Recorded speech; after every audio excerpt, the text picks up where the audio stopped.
How to Win Friends and Influence People. By Dale Carnegie. Preface to Revised Edition. How to Win Friends and Influence People was first published in 1937 in an edition of only 5,000 copies. Neither Dale Carnegie nor the publishers, Simon & Schuster, anticipated more than this modest sale. To their amazement, the book became an overnight sensation, and edition after edition rolled off the presses to keep up with the increasing public demand. Now to Win Friends and Influence People took its place in publishing history as one of the all-time international bestsellers. It touched a nerve and filled a human need that was more than a faddish phenomenon of post-Depression days, as evidenced by its continued and uninterrupted sales into the 80s, almost half a century later. Dale Carnegie used to say that it was easier to make $1 million than to put a phrase into the English language. How to Win Friends and Influence People became such a phrase, quoted, paraphrased, parodied, used in innumerable contexts from political cartoon to novels. The book itself was translated into almost every known written language. Each generation has discovered it anew and has found it relevant. Which brings us to the logical question, why revise a book that has proven and continues to prove its vigorous and universal appeal? Why tamper with success? To answer that, we must realize that Dale Carnegie himself was a tireless reviser of his own work during his lifetime. How to Win Friends and Influence People was written to be used as a textbook for his courses in effective speaking and human relations and is still used in those courses today. Until his death in 1955, he constantly improved and revised the course itself to make it applicable to the evolving needs of an ever-growing public. No one was more sensitive to the changing currents of present-day life than Dale Carnegie. He constantly improved and refined his methods of teaching. He updated his book on effective speaking several times. Had he lived longer, he himself would have revised How to Win Friends and Influence People to better reflect the changes that have taken place in the world since the 30s. Many of the names of prominent people in the book, well known at the time of first publication, are no longer recognized by many of today's readers.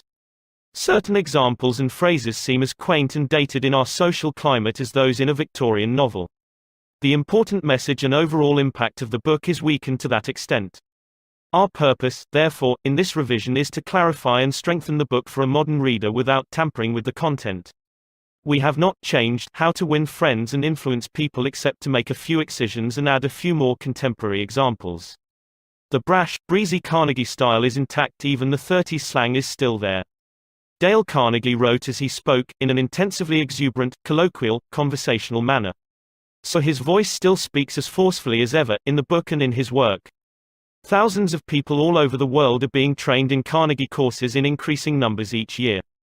And other thousands are reading and studying How to Win Friends and Influence People and being inspired to use its principles to better their lives. To all of them, we offer this revision in the spirit of the honing and polishing of a finely made tool. Dorothy Carnegie, Mrs. Dale Carnegie, How This Book Was Written and Why by Dale Carnegie. During the first 35 years of the 20th century, the publishing houses of America printed more than 1/5 different books. Most of them were deadly dull, and many were financial failures. Many, did I say?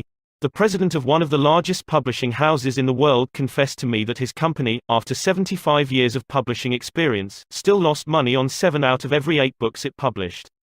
Why, then, did I have the temerity to write another book? And, after I had written it, why should you bother to read it? Fair questions, both, and I'll try to answer them. I have, since 1912, been conducting educational courses for business and professional men and women in New York.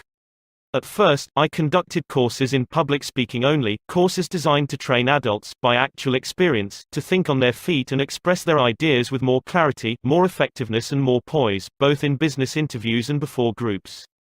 But gradually, as the seasons passed, I realized that as sorely as these adults needed training in effective speaking, they needed still more training in the fine art of getting along with people in everyday business and social contacts. I also gradually realized that I was sorely in need of such training myself.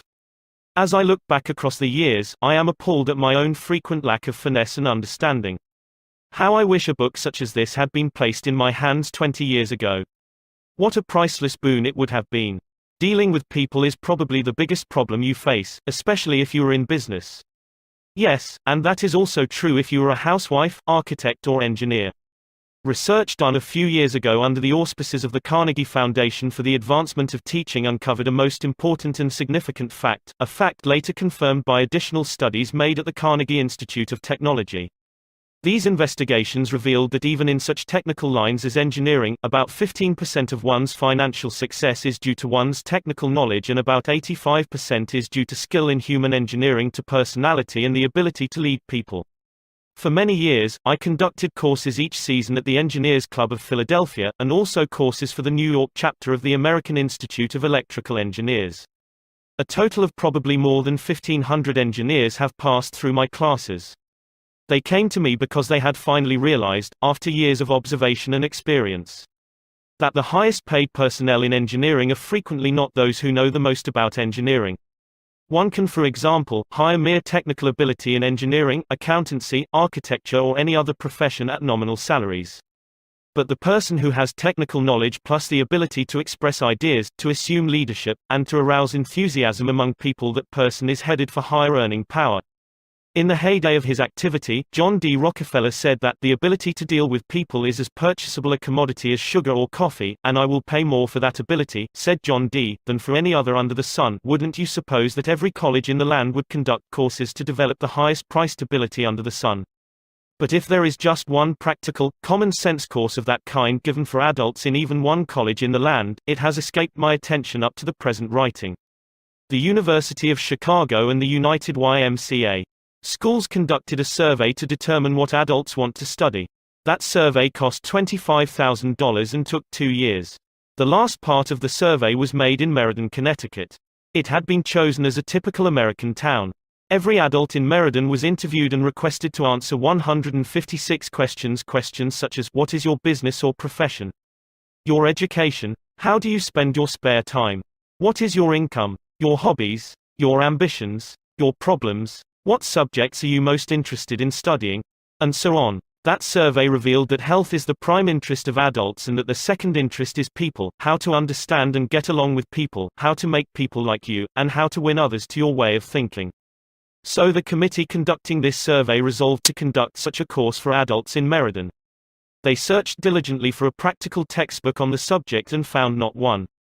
Finally, they approached one of the world's outstanding authorities on adult education and asked him if he knew of any book that met the needs of this group. No, he replied, I know what those adults want. But the book they need has never been written. I knew from experience that this statement was true, for I myself had been searching for years to discover a practical, working handbook on human relations. Since no such book existed, I have tried to write one for use in my own courses. And here it is. I hope you like it. In preparation for this book, I read everything that I could find on the subject, everything from newspaper columns, magazine articles, records of the family courts, the writings of the old philosophers and the new psychologists. In addition, I hired a trained researcher to spend 1.5 years in various libraries reading everything I had missed, plowing through erudite tomes on psychology, poring over hundreds of magazine articles, searching through countless biographies, trying to ascertain how the great leaders of all ages had dealt with people. We read their biographies, we read the life stories of all great leaders from Julius Caesar to Thomas Edison. I recall that we read over 100 biographies of Theodore Roosevelt alone. We were determined to spare no time, no expense, to discover every practical idea that anyone had ever used throughout the ages for winning friends and influencing people. I personally interviewed scores of successful people, some of them world-famous inventors like Marconi and Edison, political leaders like Franklin D. Roosevelt and James Farley, business leaders like Owen D. Young, movie stars like Clark Gable and Mary Pickford, and explorers like Martin Johnson, and tried to discover the techniques they used in human relations. From all this material, I prepared a short talk. I called it, How to Win Friends and Influence People. I say, short. It was short in the beginning, but it soon expanded to a lecture that consumed 1 hour and 30 minutes.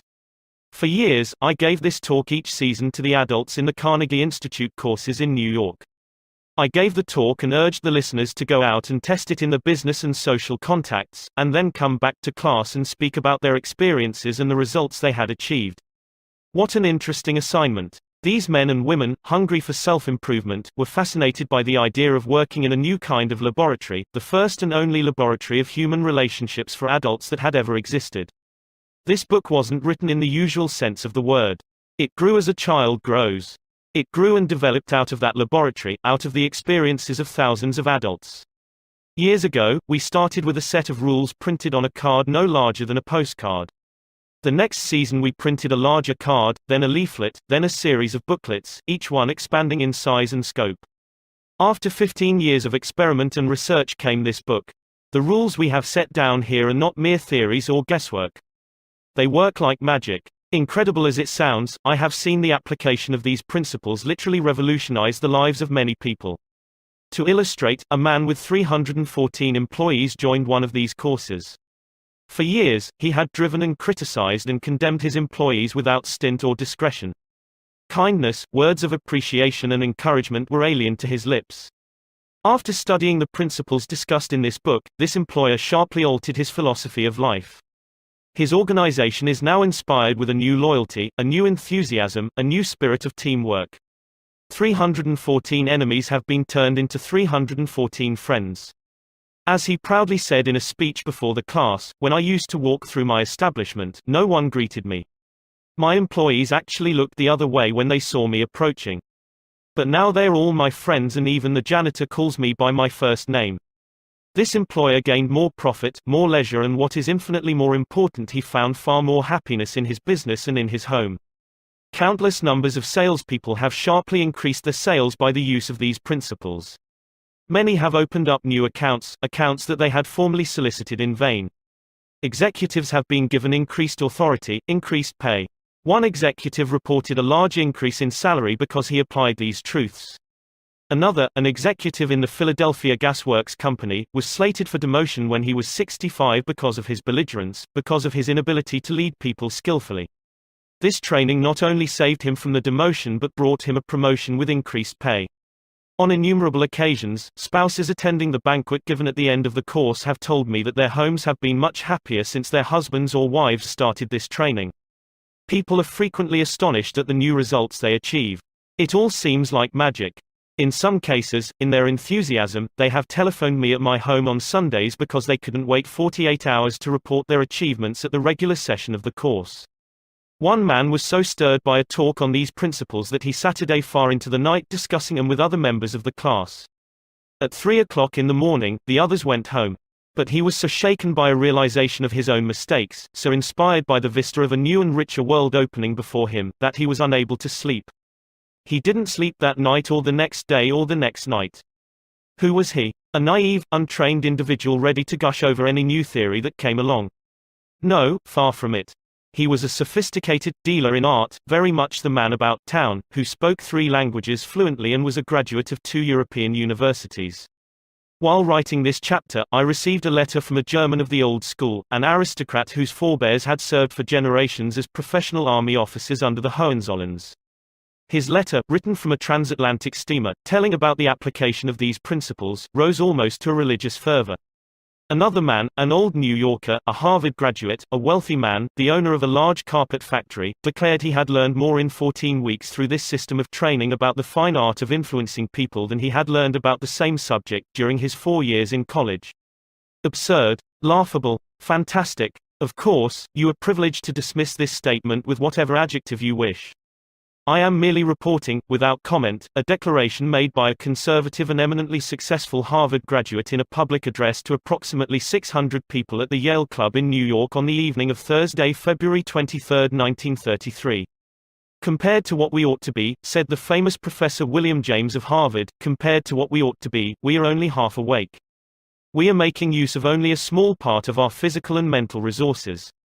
Stating the thing broadly, the human individual thus lives far within his limits. He possesses powers of various sorts which he habitually fails to use, those powers which you habitually fail to use. The sole purpose of this book is to help you discover, develop and profit by those dormant and unused assets. Education, said Dr. John G. Hibben, former president of Princeton University, is the ability to meet life's situations.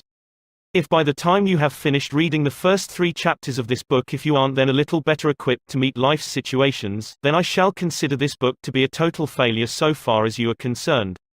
For, the great aim of education, said Herbert Spencer, is not knowledge but action, and this is an action book. Dale Carnegie 1936, 9 suggestions on how to get the most out of this book. If you wish to get the most out of this book, there is one indispensable requirement, one essential infinitely more important than any rule or technique. Unless you have this one fundamental requisite, 1,000 rules on how to study will avail little, and if you do have this cardinal endowment, then you can achieve wonders without reading any suggestions for getting the most out of a book. What is this magic requirement? Just this: a deep, driving desire to learn, a vigorous determination to increase your ability to deal with people. How can you develop such an urge? By constantly reminding yourself how important these principles are to you. Picture to yourself how their mastery will aid you in leading a richer, fuller, happier and more fulfilling life. Say to yourself over and over, my popularity, my happiness and sense of worth depend to no small extent upon my skill in dealing with people. Read each chapter rapidly at first to get a bird's eye view of it. You will probably be tempted then to rush on to the next one. But don't, unless you are reading merely for entertainment. But if you are reading because you want to increase your skill in human relations, then go back and reread each chapter thoroughly. In the long run, this will mean saving time and getting results. Stop frequently in your reading to think over what you are reading. Ask yourself just how and when you can apply each suggestion. Read with a crayon, pencil, pen, magic marker or highlighter in your hand. When you come across a suggestion that you feel you can use, draw a line beside it. If it is a 4-star suggestion, then underscore every sentence or highlight it, or mark it with asterisk asterisk asterisk asterisk. Marking and underscoring a book makes it more interesting, and far easier to review rapidly. I knew a woman who had been office manager for a large insurance concern for 15 years. Every month, she read all the insurance contracts her company had issued that month. Yes, she read many of the same contracts over month after month, year after year. Why? Because experience had taught her that that was the only way she could keep the provisions clearly in mind. I once spent almost 2 years writing a book on public speaking, and yet I found I had to keep going back over it from time to time in order to remember what I had written in my own book. The rapidity with which we forget is astonishing. So, if you want to get a real, lasting benefit out of this book, don't imagine that skimming through it once will suffice. After reading it thoroughly, you ought to spend a few hours reviewing it every month. Keep it on your desk in front of you every day. Glance through it often. Keep constantly impressing yourself with the rich possibilities for improvement that still lie in the offing. Remember that the use of these principles can be made habitual only by a constant and vigorous campaign of review and application. There is no other way. Bernard Shaw once remarked, "If you teach a man anything, he will never learn." Shaw was right. Learning is an active process. We learn by doing. So, if you desire to master the principles you are studying in this book, do something about them. Apply these rules at every opportunity. If you don't, you will forget them quickly. Only knowledge that is used sticks in your mind. You will probably find it difficult to apply these suggestions all the time. I know because I wrote the book, and yet frequently I found it difficult to apply everything I advocated. For example, when you are displeased, it is much easier to criticize and condemn than it is to try to understand the other person's viewpoint. It is frequently easier to find fault than to find praise. It is more natural to talk about what you want than to talk about what the other person wants. And so on. So, as you read this book, remember that you are not merely trying to acquire information. You are attempting to form new habits. Yes, you are attempting a new way of life. That will require time and persistence and daily application. So refer to these pages often. Regard this as a working handbook on human relations, and whenever you are confronted with some specific problem, such as handling a child, winning your spouse to your way of thinking, or satisfying an irritated customer, hesitate about doing the natural thing, the impulsive thing. This is usually wrong. Instead, turn to these pages and review the paragraphs you have underscored. Then try these new ways and watch them achieve magic for you. Offer your spouse, your child or some business associate a dime or $1 every time he or she catches you violating a certain principle. Make a lively game out of mastering these rules. The president of an important Wall Street bank once described, in a talk before one of my classes, a highly efficient system he used for self-improvement. This man had little formal schooling, yet he had become one of the most important financiers in America, and he confessed that he owed most of his success to the constant application of his homemade system. This is what he does. I'll put it in his own words as accurately as I can remember. For years I have kept an engagement book showing all the appointments I had during the day. My family never made any plans for me on Saturday night, for the family knew that I devoted a part of each Saturday evening to the illuminating process of self-examination and review and appraisal. After dinner I went off by myself, opened my engagement book, and thought over all the interviews, discussions and meetings that had taken place during the week. I asked myself, what mistakes did I make that time, what did I do that was right, and in what way could I have improved my performance, what lessons can I learn from that experience. I often found that this weekly review made me very unhappy. I was frequently astonished at my own blunders. Of course, as the years passed, these blunders became less frequent. Sometimes I was inclined to pat myself on the back a little after one of these sessions. This system of self-analysis, self-education, continued year after year, did more for me than any other one thing I have ever attempted. It helped me improve my ability to make decisions, and it aided me enormously in all my contacts with people. I cannot recommend it too highly. Why not use a similar system to check up on your application of the principles discussed in this book? If you do, two things will result. First, you will find yourself engaged in an educational process that is both intriguing and priceless. Second, you will find that your ability to meet and deal with people will grow enormously. You will find at the end of this book several blank pages on which you should record your triumphs in the application of these principles. Be specific. Give names, dates, results. Keeping such a record will inspire you to greater efforts, and how fascinating these entries will be when you chance upon them some evening years from now. In order to get the most out of this book, A. Develop a deep, driving desire to master the principles of human relations. B. Read each chapter twice before going on to the next one. C. As you read, stop frequently to ask yourself how you can apply each suggestion. D. Underscore each important idea. E. Review this book each month. F. Apply these principles at every opportunity. Use this volume as a working handbook to help you solve your daily problems. G. Make a lively game out of your learning by offering some friend a dime or $1 every time he or she catches you violating one of these principles. H. Check up each week on the progress you are making. Ask yourself what mistakes you have made, what improvement, what lessons you have learned for the future. I. Keep notes in the back of this book showing how and when you have applied these principles. A Shortcut to Distinction by Lowell Thomas. This biographical information about Dale Carnegie was written as an introduction to the original edition of How to Win Friends and Influence People.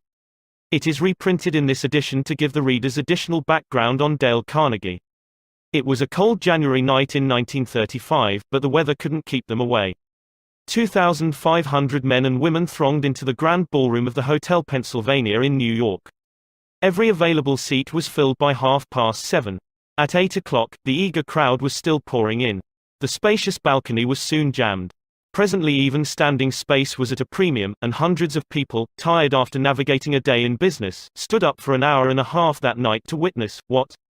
A fashion show, a 6-day bicycle race, or a personal appearance by Clark Gable. No, these people had been lured there by a newspaper ad. 2 evenings previously, they had seen this full-page announcement in the New York Sun staring them in the face: learn to speak effectively, prepare for leadership. Old stuff. Yes, but believe it or not, in the most sophisticated town on earth, during a depression with 20% of the population on relief, 2,500 people had left their homes and hustled to the hotel in response to that ad. The people who responded were of the upper economic strata, executives, employers and professionals. These men and women had come to hear the opening gun of an ultra-modern, ultra-practical course in Effective Speaking and Influencing Men in Business, a course given by the Dale Carnegie Institute of Effective Speaking and Human Relations. Why were they there, these 2,500 businessmen and women? Because of a sudden hunger for more education because of the Depression? Apparently not, for this same course had been playing to packed houses in New York City every season for the preceding 24 years. During that time, more than 15,000 business and professional people had been trained by Dale Carnegie. Even large, skeptical, conservative organizations such as the Westinghouse Electric Company, the McGraw-Hill Publishing Company, the Brooklyn Union Gas Company, the Brooklyn Chamber of Commerce, the American Institute of Electrical Engineers and the New York Telephone Company have had this training conducted in their own offices for the benefit of their members and executives.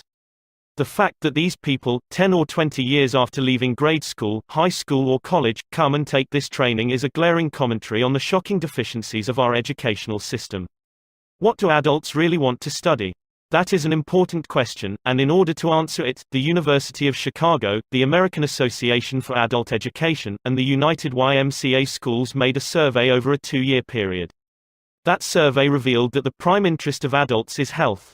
It also revealed that the second interest is in developing skill in human relationships. They want to learn the technique of getting along with and influencing other people. They don't want to become public speakers, and they don't want to listen to a lot of high-sounding talk about psychology. They want suggestions they can use immediately in business, in social contacts and in the home. So that was what adults wanted to study, was it? All right, said the people making the survey. Fine. If that is what they want, we'll give it to them. Looking around for a textbook, they discovered that no working manual had ever been written to help people solve their daily problems in human relationships. Here was a fine kettle of fish. For hundreds of years, learned volumes had been written on Greek and Latin and higher mathematics, topics about which the average adult doesn't give two hoots. But on the one subject on which he has a thirst for knowledge, a veritable passion for guidance and help, nothing. This explained the presence of 2,500 eager adults crowding into the grand ballroom of the Hotel Pennsylvania in response to a newspaper advertisement. Here, apparently, at last was the thing for which they had long been seeking. Back in high school and college, they had pored over books, believing that knowledge alone was the open sesame to financial and professional rewards. But a few years in the rough and tumble of business and professional life had brought sharp disillusionment. They had seen some of the most important business successes won by men who possessed, in addition to their knowledge, the ability to talk well, to win people to their way of thinking, and to sell themselves and their ideas. They soon discovered that if one aspired to wear the captain's cap and navigate the ship of business, personality and the ability to talk are more important than a knowledge of Latin verbs or a sheepskin from Harvard. The advertisement in the New York Sun promised that the meeting would be highly entertaining. It was. 18 people who had taken the course were marshaled in front of the loudspeaker, and 15 of them were given precisely 75 seconds each to tell his or her story. Only 75 seconds of talk, then, bang, went the gavel, and the chairman shouted, "Time." Next speaker. The affair moved with the speed of a herd of buffalo thundering across the plains. Spectators stood for an hour and a half to watch the performance. The speakers were a cross-section of life, several sales representatives, a chain store executive, a baker, the president of a trade association, two bankers, an insurance agent, an accountant, a dentist, an architect, a druggist who had come from Indianapolis to New York to take the course, a lawyer who had come from Havana in order to prepare himself to give one important 3-minute speech. The first speaker bore the Gaelic name Patrick J. O'Hare. Born in Ireland, he attended school for only 4 years, drifted to America, worked as a mechanic, then as a chauffeur. Now, however, he was 40, he had a growing family and needed more money, so he tried selling trucks. Suffering from an inferiority complex that, as he put it, was eating his heart out, he had to walk up and down in front of an office half a dozen times before he could summon up enough courage to open the door. He was so discouraged as a salesman that he was thinking of going back to working with his hands in a machine shop, when one day he received a letter inviting him to an organization meeting of the Dale Carnegie course in effective speaking. He didn't want to attend. He feared he would have to associate with a lot of college graduates, that he would be out of place. His despairing wife insisted that he go, saying, "It may do you some good, Pat. God knows you need it." He went down to the place where the meeting was to be held and stood on the sidewalk for 5 minutes before he could generate enough self-confidence to enter the room. The first few times he tried to speak in front of the others, he was dizzy with fear. But as the weeks drifted by, he lost all fear of audiences and soon found that he loved to talk. The bigger the crowd, the better. And he also lost his fear of individuals and of his superiors. He presented his ideas to them, and soon he had been advanced into the sales department. He had become a valued and much liked member of his company. This night, in the Hotel Pennsylvania, Patrick O'Hare stood in front of 2,500 people and told a gay, rollicking story of his achievements. Wave after wave of laughter swept over the audience. Few professional speakers could have equaled his performance. The next speaker, Godfrey Mayer, was a gray-headed banker, the father of 11 children. The first time he had attempted to speak in class, he was literally struck dumb. His mind refused to function. His story is a vivid illustration of how leadership gravitates to the person who can talk. He worked on Wall Street, and for 25 years he had been living in Clifton, New Jersey. During that time, he had taken no active part in community affairs and knew perhaps 500 people. Shortly after he had enrolled in the Carnegie course, he received his tax bill and was infuriated by what he considered unjust charges. Ordinarily, he would have sat a day at home and fumed, or he would have taken it out in grousing to his neighbors. But instead, he put on his hat that night, walked into the town meeting, and blew off steam in public. As a result of that talk of indignation, the citizens of Clifton, New Jersey, urged him to run for the town council. So for weeks he went from one meeting to another, denouncing waste and municipal extravagance. There were 96 candidates in the field. When the ballots were counted, lo, Godfrey Mayer's name led all the rest. Almost overnight, he had become a public figure among the 40,000 people in his community. As a result of his talks, he made 80 times more friends in 6 weeks than he had been able to previously in 25 years. And his salary as councilman meant that he got a return of 1,000% a year on his investment in the Carnegie course. The third speaker, the head of a large national association of food manufacturers, told how he had been unable to stand up and express his ideas at meetings of a board of directors. As a result of learning to think on his feet, 2 astonishing things happened. He was soon made president of his association, and in that capacity, he was obliged to address meetings all over the United States. Excerpts from his talks were put on the Associated Press wires and printed in newspapers and trade magazines throughout the country. In 2 years, after learning to speak more effectively, he received more free publicity for his company and its products than he had been able to get previously with $250,000 spent in direct advertising. This speaker admitted that he had formerly hesitated to telephone some of the more important business executives in Manhattan and invite them to lunch with him. But as a result of the prestige he had acquired by his talks, these same people telephoned him and invited him to lunch and apologized to him for encroaching on his time. The ability to speak is a shortcut to distinction. It puts a person in the limelight, raises one head and shoulders above the crowd. And the person who can speak acceptably is usually given credit for an ability out of all proportion to what he or she really possesses. A movement for adult education has been sweeping over the nation, and the most spectacular force in that movement was Dale Carnegie, a man who listened to and critiqued more talks by adults than has any other man in captivity. According to a cartoon by, believe it or not, Ripley, he had criticized 150,000 speeches. If that grand total doesn't impress you, remember that it meant one talk for almost every day that has passed since Columbus discovered America. Or, to put it in other words, if all the people who had spoken before him had used only 3 minutes and had appeared before him in succession, it would have taken 10 months, listening day and night, to hear them all. Dale Carnegie's own career, filled with sharp contrasts, was a striking example of what a person can accomplish when obsessed with an original idea and afire with enthusiasm.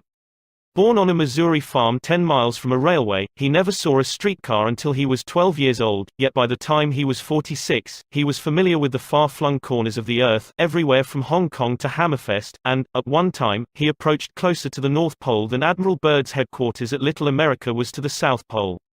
This Missouri lad who had once picked strawberries and cut cockleburs for 5 cents an hour became the highly paid trainer of the executives of large corporations in the art of self-expression. This erstwhile cowboy who had once punched cattle and branded calves and ridden fences out in western South Dakota later went to London to put on shows under the patronage of the royal family. This chap who was a total failure the first half dozen times he tried to speak in public later became my personal manager. Much of my success has been due to training under Dale Carnegie. Young Carnegie had to struggle for an education, for hard luck was always battering away at the old farm in northwest Missouri with a flying tackle and a body slam. Year after year, the 102 river rose and drowned the corn and swept away the hay. Season after season, the fat hogs sickened and died from cholera, the bottom fell out of the market for cattle and mules, and the bank threatened to foreclose the mortgage. Sick with discouragement, the family sold out and bought another farm near the State Teachers College at Warrensburg, Missouri. Board and room could be had in town for $1 a day, but young Carnegie couldn't afford it. So he stayed on the farm and commuted on horseback 3 miles to college each day. At home, he milked the cows, cut the wood, fed the hogs, and studied his Latin verbs by the light of a coal oil lamp until his eyes blurred and he began to nod. Even when he got to bed at midnight, he set the alarm for 3 o'clock. His father bred pedigreed Durrick Jersey hogs, and there was danger, during the bitter cold nights, that the young pigs would freeze to death, so they were put in a basket, covered with a gunny sack, and set behind the kitchen stove. True to their nature, the pigs demanded a hot meal at 3 a.m. So when the alarm went off, Dale Carnegie crawled out of the blankets, took the basket of pigs out to their mother, waited for them to nurse, and then brought them back to the warmth of the kitchen stove. There were 600 students in State Teachers College, and Dale Carnegie was one of the isolated half-dozen who couldn't afford to board in town. He was ashamed of the poverty that made it necessary for him to ride back to the farm and milk the cows every night. He was ashamed of his coat, which was too tight, and his trousers, which were too short. Rapidly developing an inferiority complex, he looked about for some shortcut to distinction. He soon saw that there were certain groups in college that enjoyed influence and prestige, the football and baseball players and the chaps who won the debating and public speaking contests. Realizing that he had no flair for athletics, he decided to win one of the speaking contests. He spent months preparing his talks. He practiced as he sat in the saddle galloping to college and back, he practiced his speeches as he milked the cows, and then he mounted a bale of hay in the barn and with great gusto and gestures harangued the frightened pigeons about the issues of the day. But in spite of all his earnestness and preparation, he met with defeat after defeat. He was 18 at the time, sensitive and proud. He became so discouraged, so depressed, that he even thought of suicide. And then suddenly he began to win, not one contest, but every speaking contest in college. Other students pleaded with him to train them, and they won also. After graduating from college, he started selling correspondence courses to the ranchers among the sandhills of western Nebraska and eastern Wyoming. In spite of all his boundless energy and enthusiasm, he couldn't make the grade. He became so discouraged that he went to his hotel room in Alliance, Nebraska, in the middle of the day, threw himself across the bed, and wept in despair. He longed to go back to college, he longed to retreat from the harsh battle of life, but he couldn't. So he resolved to go to Omaha and get another job. He didn't have the money for a railroad ticket, so he traveled on a freight train, feeding and watering 2 carloads of wild horses in return for his passage. After landing in South Omaha, he got a job selling bacon and soap and lard for Armour and Company. His territory was up among the Badlands and the cow and Indian country of western South Dakota. He covered his territory by freight train and stage coach and horseback and slept in pioneer hotels where the only partition between the rooms was a sheet of muslin. He studied books on salesmanship, rode bucking broncos, played poker with the Indians, and learned how to collect money. And when, for example, an inland storekeeper couldn't pay cash for the bacon and hams he had ordered, Dale Carnegie would take a dozen pairs of shoes off his shelf, sell the shoes to the railroad men, and forward the receipts to Armour and Company. He would often ride a freight train 100 miles a day. When the train stopped to unload freight, he would dash uptown, see 3 or 4 merchants, get his orders, and when the whistle blew, he would dash down the street again lickety-split and swing onto the train while it was moving. Within 2 years, he had taken an unproductive territory that had stood in the 25th place and had boosted it to first place among all the 29 car routes leading out of South Omaha.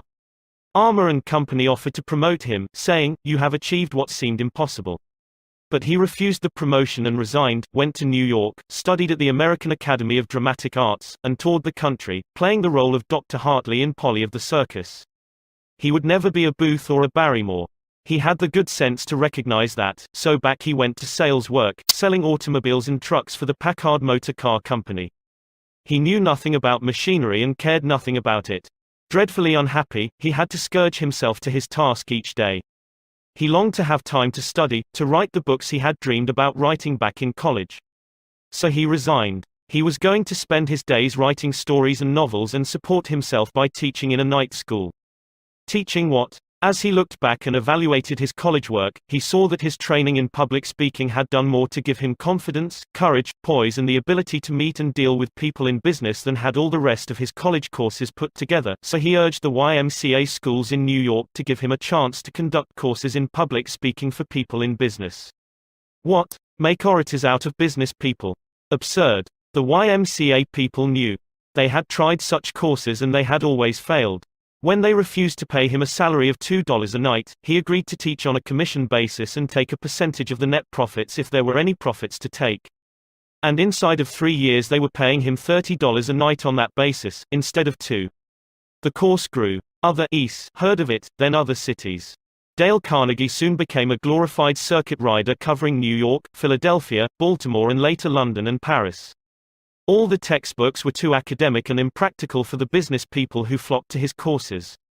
Because of this he wrote his own book entitled Public Speaking and Influencing Men in Business. It became the official text of all the YMCAs as well as of the American Bankers Association and the National Credit Men's Association. Dale Carnegie claimed that all people can talk when they get mad.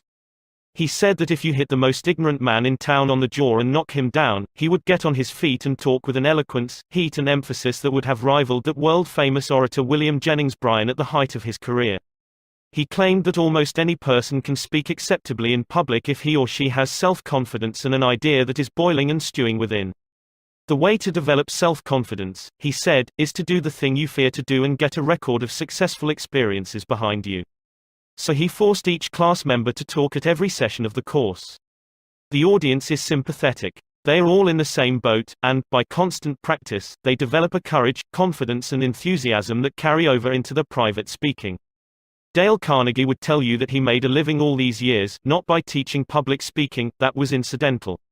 His main job was to help people conquer their fears and develop courage. He started out at first to conduct merely a course in public speaking, but the students who came were businessmen and women. Many of them hadn't seen the inside of a classroom in 30 years. Most of them were paying their tuition on the installment plan. They wanted results and they wanted them quick, results that they could use the next day in business interviews and in speaking before groups. So he was forced to be swift and practical. Consequently, he developed a system of training that is unique, a striking combination of public speaking, salesmanship, human relations and applied psychology. A slave to no hard and fast rules, he developed a course that is as real as the measles and twice as much fun. When the class is terminated, the graduates formed clubs of their own and continued to meet fortnightly for years afterward. One group of 19 in Philadelphia met twice a month during the winter season for 17 years. Class members frequently travel 50 or 100 miles to attend classes. One student used to commute each week from Chicago to New York. Professor William James of Harvard used to say that the average person develops only 10% of his latent mental ability. Dale Carnegie, by helping businessmen and women to develop their latent possibilities, created one of the most significant movements in adult education. Lowell Thomas, 1936. Part 1, Fundamental Techniques in Handling People. If you want to gather honey, don't kick over the beehive. On May 7, 1931, the most sensational manhunt New York City had ever known had come to its climax. After weeks of search, two-gun Crowley, the killer, the gunman who didn't smoke or drink, was at bay, trapped in his sweetheart's apartment on West End Avenue. 150 policemen and detectives laid siege to his top-floor hideaway. They chopped holes in the roof. They tried to smoke out Crowley, the cop killer, with tear gas. Then they mounted their machine guns on surrounding buildings, and for more than an hour one of New York's fine residential areas reverberated with the crack of pistol fire and the rut-tat-tat of machine guns. Crowley, crouching behind an overstuffed chair, fired incessantly at the police. 10,000 excited people watched the battle. Nothing like it ever been seen before on the sidewalks of New York.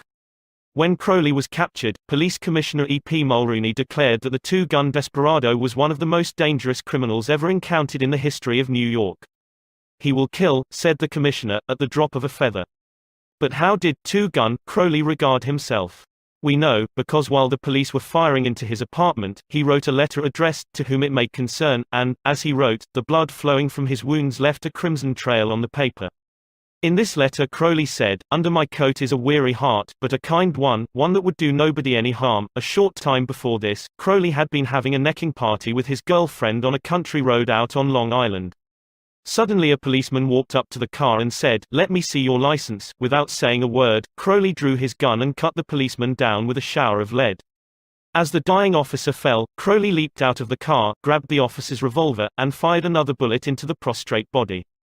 And that was the killer who said, "Under my coat is a weary heart, but a kind one, one that would do nobody any harm." Crowley was sentenced to the electric chair.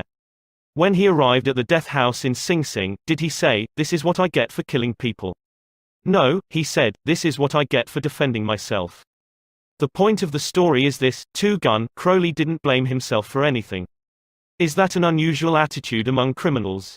If you think so, listen to this: "I have spent the best years of my life giving people the lighter pleasures, helping them have a good time, and all I get is abuse, the existence of a hunted man."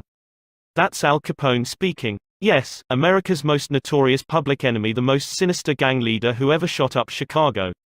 Capone didn't condemn himself. He actually regarded himself as a public benefactor, an unappreciated and misunderstood public benefactor. And so did Dutch Schultz before he crumpled up under gangster bullets in Newark.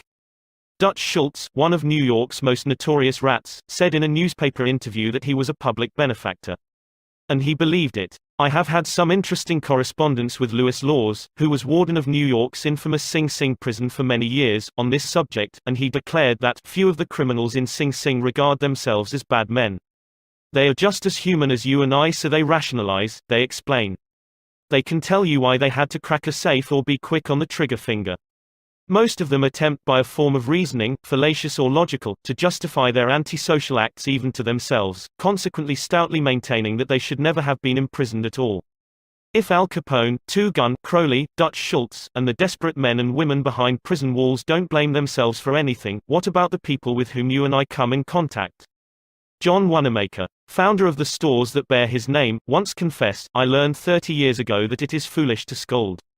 I have enough trouble overcoming my own limitations without fretting over the fact that God has not seen fit to distribute evenly the gift of intelligence." Wanamaker learned this lesson early, but I personally had to blunder through this old world for a third of a century before it even began to dawn upon me that 99 times out of 100, people don't criticize themselves for anything, no matter how wrong it may be.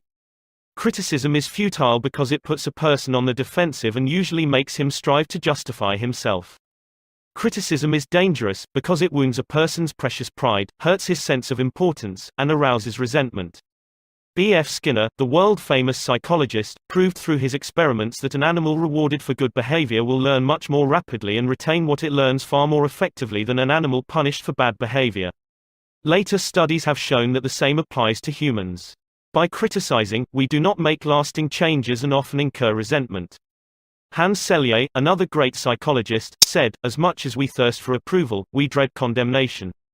The resentment that criticism engenders can demoralize employees, family members and friends, and still not correct the situation that has been condemned.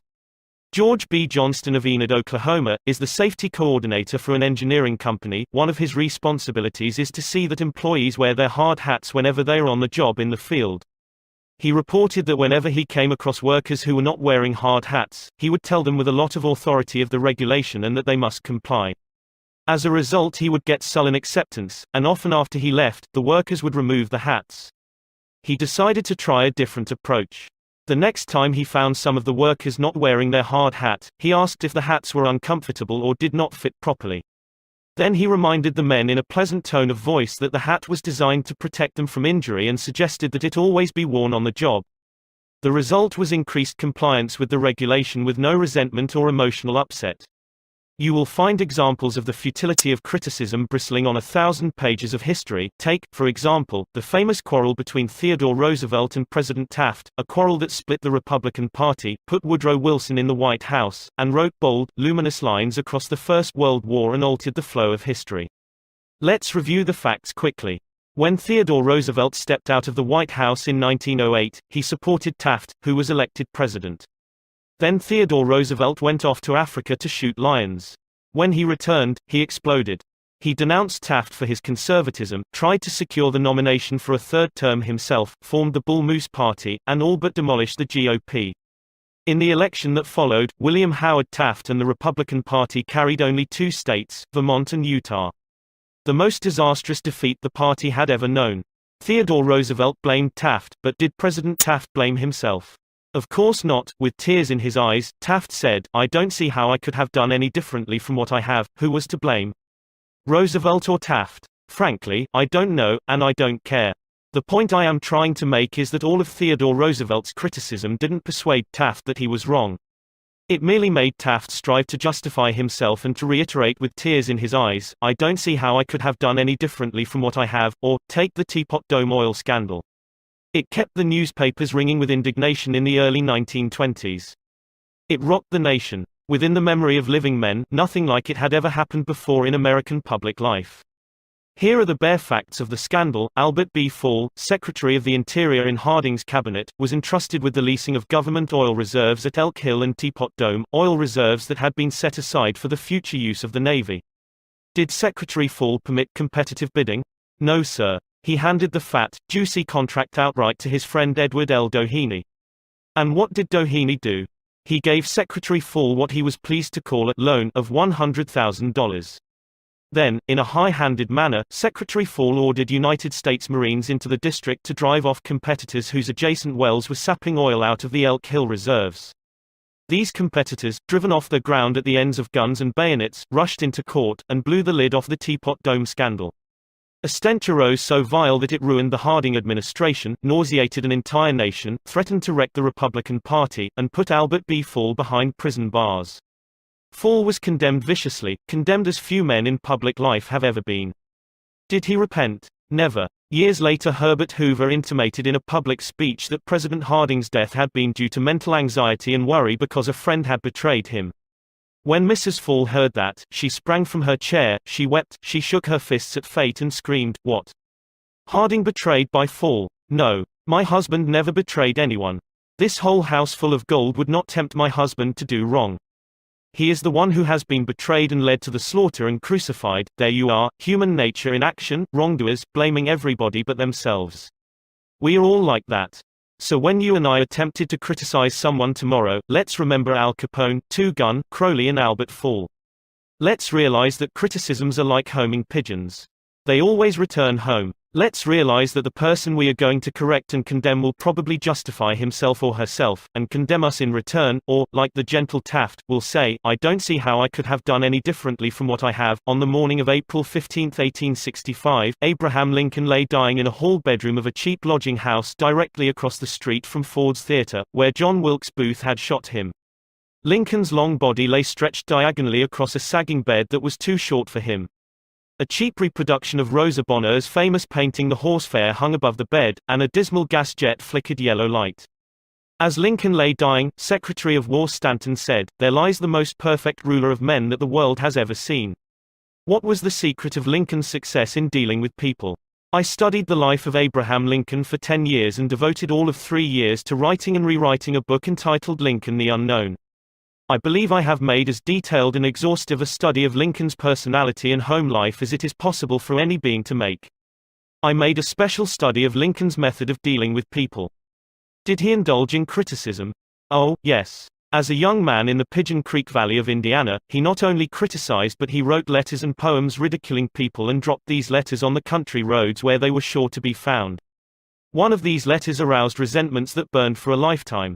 Even after Lincoln had become a practicing lawyer in Springfield, Illinois, he attacked his opponents openly in letters published in the newspapers.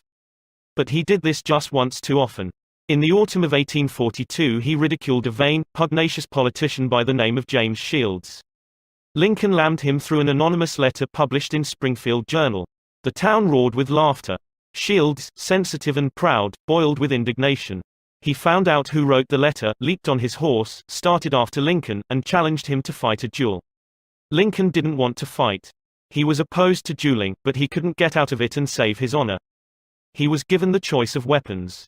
Since he had very long arms, he chose cavalry broadswords and took lessons in sword fighting from a West Point graduate, and, on the appointed day, he and Shields met on a sandbar in the Mississippi River, prepared to fight to the death, but, at the last minute, the seconds interrupted and stopped the duel. That was the most lurid personal incident in Lincoln's life. It taught him an invaluable lesson in the art of dealing with people. Never again did he write an insulting letter. Never again did he ridicule anyone. And from that time on, he almost never criticized anybody for anything.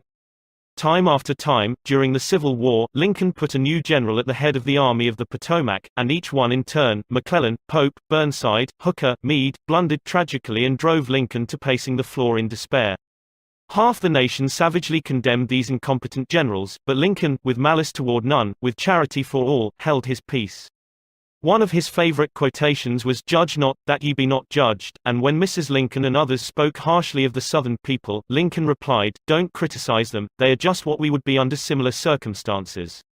Yet if any man ever had occasion to criticize, surely it was Lincoln. Let's take just one illustration. The Battle of Gettysburg was fought during the first 3 days of July 1863. During the night of July 4, Lee began to retreat southward while storm clouds deluged the country with rain. When Lee reached the Potomac with his defeated army, he found a swollen, impassable river in front of him, and a victorious Union army behind him. Lee was in a trap. He couldn't escape. Lincoln saw that. Here was a golden, heaven-sent opportunity, the opportunity to capture Lee's army and end the war immediately. So, with a surge of high hope, Lincoln ordered Meade not to call a council of war but to attack Lee immediately. Lincoln telegraphed his orders and then sent a special messenger to Meade demanding immediate action. And what did General Meade do? He did the very opposite of what he was told to do. He called a council of war in direct violation of Lincoln's orders. He hesitated. He procrastinated. He telegraphed all manner of excuses. He refused point blank to attack Lee. Finally, the waters receded, and Lee escaped over the Potomac with his forces. Lincoln was furious. "What does this mean?" Lincoln cried to his son Robert. "Great God! What does this mean? We had them within our grasp and had only to stretch forth our hands and they were ours, yet nothing that I could say or do could make the army move. Under the circumstances, almost any general could have defeated Lee. If I had gone up there, I could have whipped him myself." In bitter disappointment, Lincoln Saturday down and wrote Meade this letter. And remember, at this period of his life Lincoln was extremely conservative and restrained in his phraseology. So, this letter coming from Lincoln in 1863 was tantamount to the severest rebuke. "My dear General, I do not believe you appreciate the magnitude of the misfortune involved in Lee's escape. He was within our easy grasp, and to have closed upon him would, in connection with our other late successes, have ended the war. As it is, the war will be prolonged indefinitely. If you could not safely attack Lee last Monday, how can you possibly do so south of the river, when you can take with you very few, no more than 2/3 of the force you then had in hand? It would be unreasonable to expect, and I do not expect that you can now effect much. Your golden opportunity is gone, and I am distressed immeasurably because of it." What do you suppose Meade did when he read the letter? Meade never saw that letter. Lincoln never mailed it. It was found among his papers after his death. My guess is, and this is only a guess, that after writing that letter, Lincoln looked out of the window and said to himself, "Just a minute. Maybe I ought not to be so hasty. It is easy enough for me to sit here in the quiet of the White House and order Meade to attack, but if I had been up at Gettysburg, and if I had seen as much blood as Meade has seen during the last week, and if my ears had been pierced with the screams and shrieks of the wounded and dying, maybe I wouldn't be so anxious to attack either. If I had Meade's timid temperament, perhaps I would have done just what he had done. Anyhow, it is water under the bridge now. If I send this letter, it will relieve my feelings, but it will make Meade try to justify himself. It will make him condemn me. It will arouse hard feelings, impair all his further usefulness as a commander, and perhaps force him to resign from the army." So, as I have already said, Lincoln put the letter aside, for he had learned by bitter experience that sharp criticisms and rebukes almost invariably end in futility. Theodore Roosevelt said that when he, as president, was confronted with a perplexing problem, he used to lean back and look up at a large painting of Lincoln which hung above his desk in the White House and ask himself, "What would Lincoln do if he were in my shoes? How would he solve this problem?" The next time we attempted to admonish somebody, let's pull a $5 bill out of our pocket, look at Lincoln's picture on the bill, and ask, "How would Lincoln handle this problem if he had it?" Mark Twain lost his temper occasionally and wrote letters that turned the paper brown. For example, he once wrote to a man who had aroused his ire, "The thing for you is a burial permit. You have only to speak and I will see that you get it." On another occasion he wrote to an editor about a proofreader's attempts to improve my spelling and punctuation. He ordered, "Set the matter according to my copy hereafter and see that the proofreader retains his suggestions in the mush of his decayed brain." The writing of these stinging letters made Mark Twain feel better. They allowed him to blow off steam, and the letters didn't do any real harm, because Mark's wife secretly lifted them out of the mail. They were never sent. Do you know someone you would like to change and regulate and improve? Good. That is fine. I am all in favor of it, but why not begin on yourself? From a purely selfish standpoint, that is a lot more profitable than trying to improve others, yes, and a lot less dangerous. Don't complain about the snow on your neighbor's roof, said Confucius, when your own doorstep is unclean. When I was still young and trying hard to impress people, I wrote a foolish letter to Richard Harding Davis, an author who once loomed large on the literary horizon of America. I was preparing a magazine article about authors, and I asked Davis to tell me about his method of work.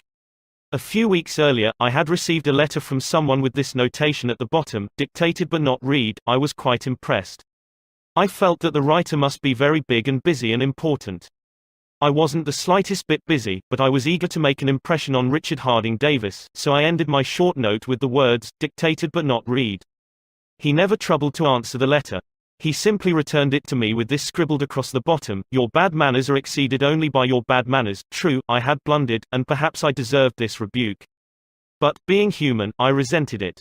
I resented it so sharply that when I read of the death of Richard Harding Davis 10 years later, the one thought that still persisted in my mind, I am ashamed to admit, was the hurt he had given me.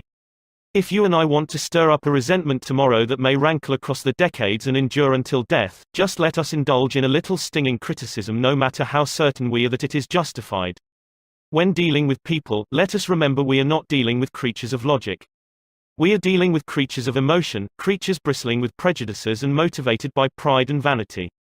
Bitter criticism caused the sensitive Thomas Hardy, one of the finest novelists ever to enrich English literature, to give up forever the writing of fiction.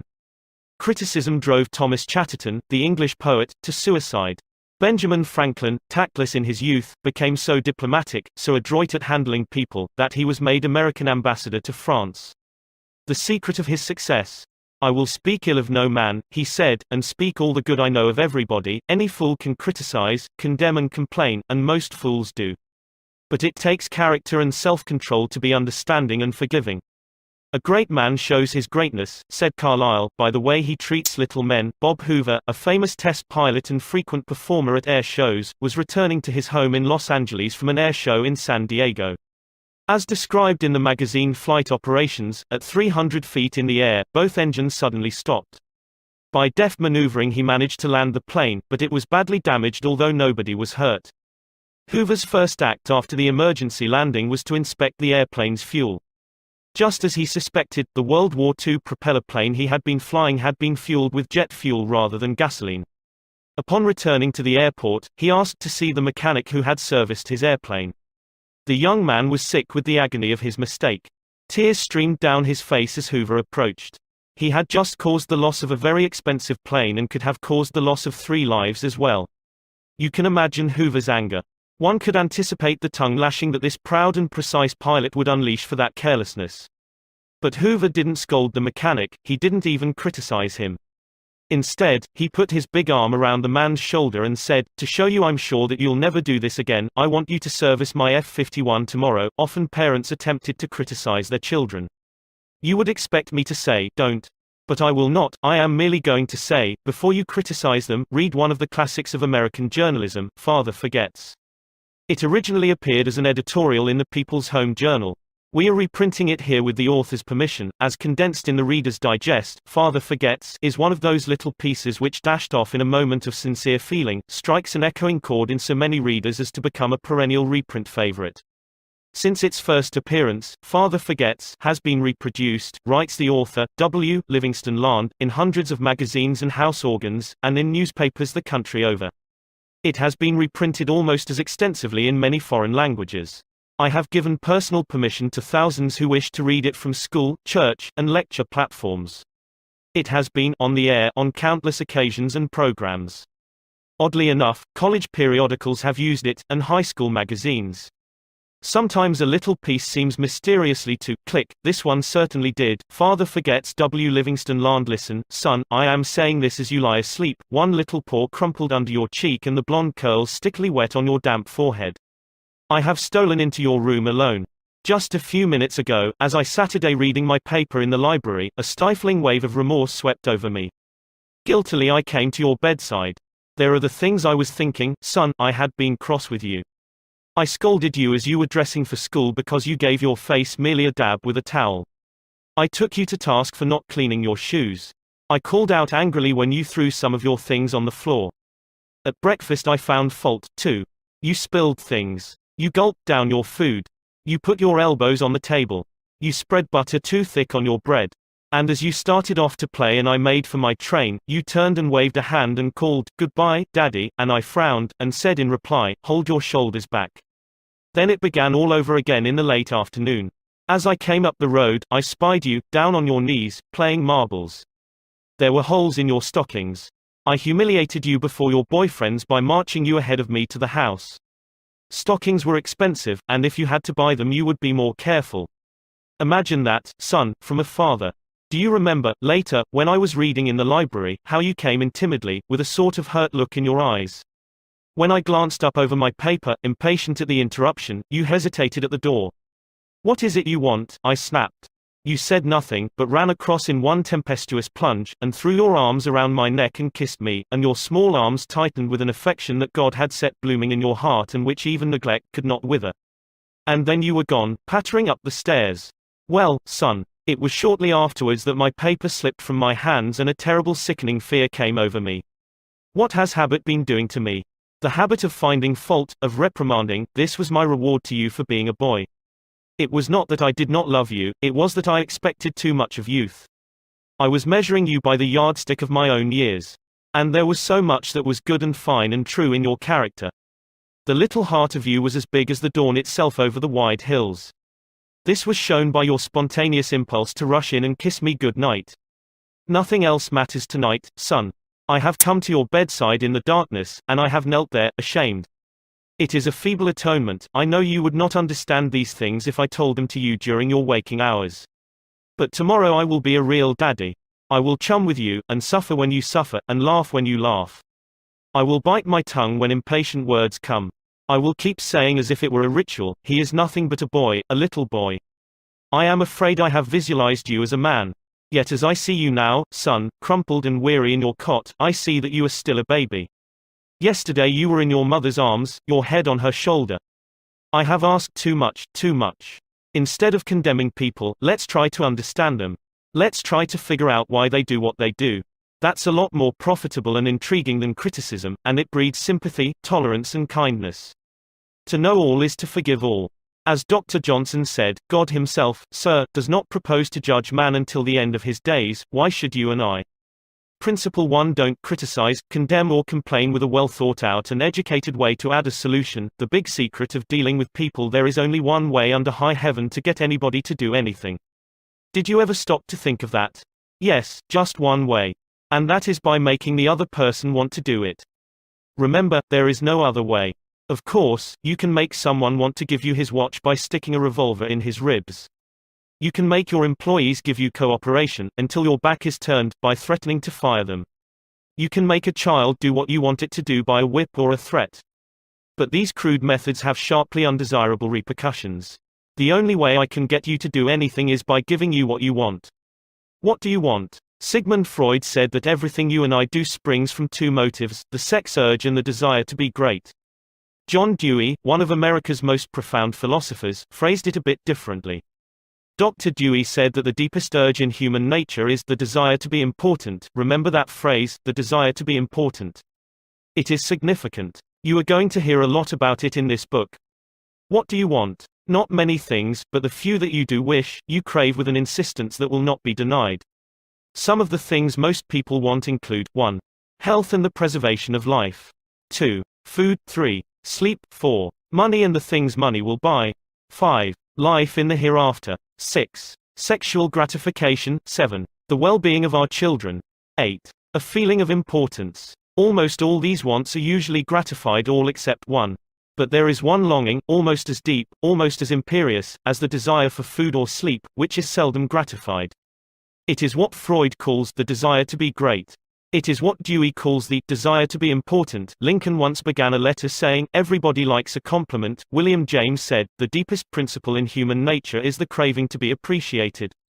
He didn't speak, mind you, of the wish or the desire or the longing to be appreciated. He said the craving to be appreciated. Here is a gnawing and unfaltering human hunger, and the rare individual who honestly satisfies this heart hunger will hold people in the palm of his or her hand, and even the undertaker will be sorry when he dies. The desire for a feeling of importance is one of the chief distinguishing differences between mankind and the animals. To illustrate, when I was a farm boy out in Missouri, my father bred fine Durrick Jersey hogs and pedigreed white-faced cattle. We used to exhibit our hogs and white-faced cattle at the country fairs and livestock shows throughout the Middle West. We won first prizes by the score. My father pinned his blue ribbons on a sheet of white muslin, and when friends or visitors came to the house, he would get out the long sheet of muslin. He would hold one end and I would hold the other while he exhibited the blue ribbons. The hogs didn't care about the ribbons they had won. But father did. These prizes gave him a feeling of importance. If our ancestors hadn't had this flaming urge for a feeling of importance, civilization would have been impossible. Without it, we should have been just about like animals. It was this desire for a feeling of importance that led an uneducated, poverty-stricken grocery clerk to study some law books he found in the bottom of a barrel of household plunder that he had bought for 50 cents. You have probably heard of this grocery clerk. His name was Lincoln. It was this desire for a feeling of importance that inspired Dickens to write his immortal novels. This desire inspired Sir Christopher Wren to design his symphonies in stone. This desire made Rockefeller amass millions that he never spent. And this same desire made the richest family in your town build a house far too large for its requirements. This desire makes you want to wear the latest styles, drive the latest cars, and talk about your brilliant children. It is this desire that lures many boys and girls into joining gangs and engaging in criminal activities. The average young criminal, according to E.P. Mulrooney, one-time police commissioner of New York, is filled with ego, and his first request after arrest is for those lurid newspapers that make him out a hero. The disagreeable prospect of serving time seems remote so long as he can gloat over his likeness sharing space with pictures of sports figures, movie and TV stars and politicians. If you tell me how you get your feeling of importance, I'll tell you what you are. That determines your character. That is the most significant thing about you. For example, John D. Rockefeller got his feeling of importance by giving money to erect a modern hospital in Peking, China, to care for millions of poor people whom he had never seen and never would see. Dillinger, on the other hand, got his feeling of importance by being a bandit, a bank robber and killer. When the FBI agents were hunting him, he dashed into a farmhouse up in Minnesota and said, "I'm Dillinger." He was proud of the fact that he was public enemy number one. "I'm not going to hurt you, but I'm Dillinger," he said. Yes, the one significant difference between Dillinger and Rockefeller is how they got the feeling of importance. History sparkles with amusing examples of famous people struggling for a feeling of importance. Even George Washington wanted to be called His Mightiness, the President of the United States, and Columbus pleaded for the title Admiral of the Ocean and Viceroy of India. Catherine the Great refused to open letters that were not addressed to Her Imperial Majesty, and Mrs. Lincoln, in the White House, turned upon Mrs. Grant like a tigress and shouted, "How dare you be seated in my presence until I invite you?" Our millionaires helped finance Admiral Byrd's expedition to the Antarctic in 1928 with the understanding that ranges of icy mountains would be named after them, and Victor Hugo aspired to have nothing less than the city of Paris renamed in his honor. Even Shakespeare, mightiest of the mighty, tried to add luster to his name by procuring a coat of arms for his family. People sometimes became invalids in order to win sympathy and attention and get a feeling of importance. For example, take Mrs. McKinley. She got a feeling of importance by forcing her husband, the President of the United States, to neglect important affairs of state while he reclined on the bed beside her for hours at a time, his arm about her, soothing her to sleep. She fed her gnawing desire for attention by insisting that he remain with her while she was having her teeth fixed, and once created a stormy scene when he had to leave her alone with the dentist while he kept an appointment with John Hay, his Secretary of State. The writer Mary Roberts Rinehart once told me of a bright, vigorous young woman who became an invalid in order to get a feeling of importance. One day, said Mrs. Rinehart, this woman had been obliged to face something, her age perhaps. The lonely years were stretching ahead and there was little left for her to anticipate. She took to her bed, and for 10 years her old mother traveled to the 3rd floor and back, carrying trays, nursing her. Then one day the old mother, weary with service, lay down and died. For some weeks, the invalid languished, then she got up, put on her clothing, and resumed living again. Some authorities declare that people may actually go insane in order to find, in the dreamland of insanity, the feeling of importance that has been denied them in the harsh world of reality. There are more patients suffering from mental diseases in the United States than from all other diseases combined. What is the cause of insanity? Nobody can answer such a sweeping question, but we know that certain diseases, such as syphilis, break down and destroy the brain cells and result in insanity. In fact, about 1/2 of all mental diseases can be attributed to such physical causes as brain lesions, alcohol, toxins and injuries. But the other half, and this is the appalling part of the story, the other half of the people who go insane apparently have nothing organically wrong with their brain cells. In post-mortem examinations, when the brain tissues are studied under the highest-powered microscopes, these tissues are found to be apparently just as healthy as yours and mine. Why do these people go insane? I put that question to the head physician of one of our most important psychiatric hospitals. This doctor, who has received the highest honors and the most coveted awards for his knowledge of this subject, told me frankly that he didn't know why people went insane. Nobody knows for sure, but he did say that many people who go insane find in insanity a feeling of importance that they were unable to achieve in the world of reality. Then he told me this story. I have a patient right now whose marriage proved to be a tragedy. She wanted love, sexual gratification, children and social prestige, but life blasted all her hopes. Her husband didn't love her. He refused even to eat with her and forced her to serve his meals in his room upstairs. She had no children, no social standing. She went insane, and, in her imagination, she divorced her husband and resumed her maiden name. She now believes she has married into English aristocracy, and she insists on being called Lady Smith. And as for children, she imagines now that she has had a new child every night. Each time I call on her she says, "Doctor, I had a baby last night." Life once wrecked all her dream ships on the sharp rocks of reality, but in the sunny, fantasy isles of insanity, all her barkentines race into port with canvas billowing and wind singing through the masts. Tragic. Oh, I don't know. Her physician said to me, if I could stretch out my hand and restore her sanity, I wouldn't do it. She's much happier as she is. If some people are so hungry for a feeling of importance that they actually go insane to get it, imagine what miracle you and I can achieve by giving people honest appreciation this side of insanity. One of the first people in American business to be paid a salary of over $1 million a year when there was no income tax and a person earning $50 a week was considered well off was Charles Schwab. He had been picked by Andrew Carnegie to become the first president of the newly formed United States Steel Company in 1921, when Schwab was only 38 years old. Schwab later left U.S. Steel to take over the then troubled Bethlehem Steel Company, and he rebuilt it into one of the most profitable companies in America. Why did Andrew Carnegie pay $1 million a year, or more than $3,000 a day, to Charles Schwab? Why? Because Schwab was a genius? No. Because he knew more about the manufacture of steel than other people. Nonsense. Charles Schwab told me himself that he had many men working for him who knew more about the manufacture of steel than he did. Schwab says that he was paid this salary largely because of his ability to deal with people. I asked him how he did it.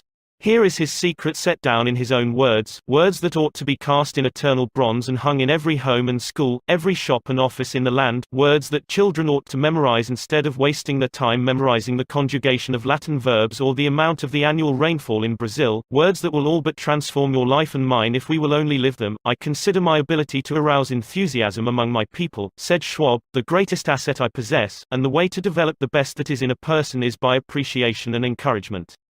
There is nothing else that so kills the ambitions of a person as criticisms from superiors. I never criticize anyone. I believe in giving a person incentive to work. So, I am anxious to praise but loath to find fault. If I like anything, I am hearty in my approbation and lavish in my praise. That is what Schwab did. But what do average people do? The exact opposite. If they don't like a thing, they bawl out their subordinates. If they do like it, they say nothing.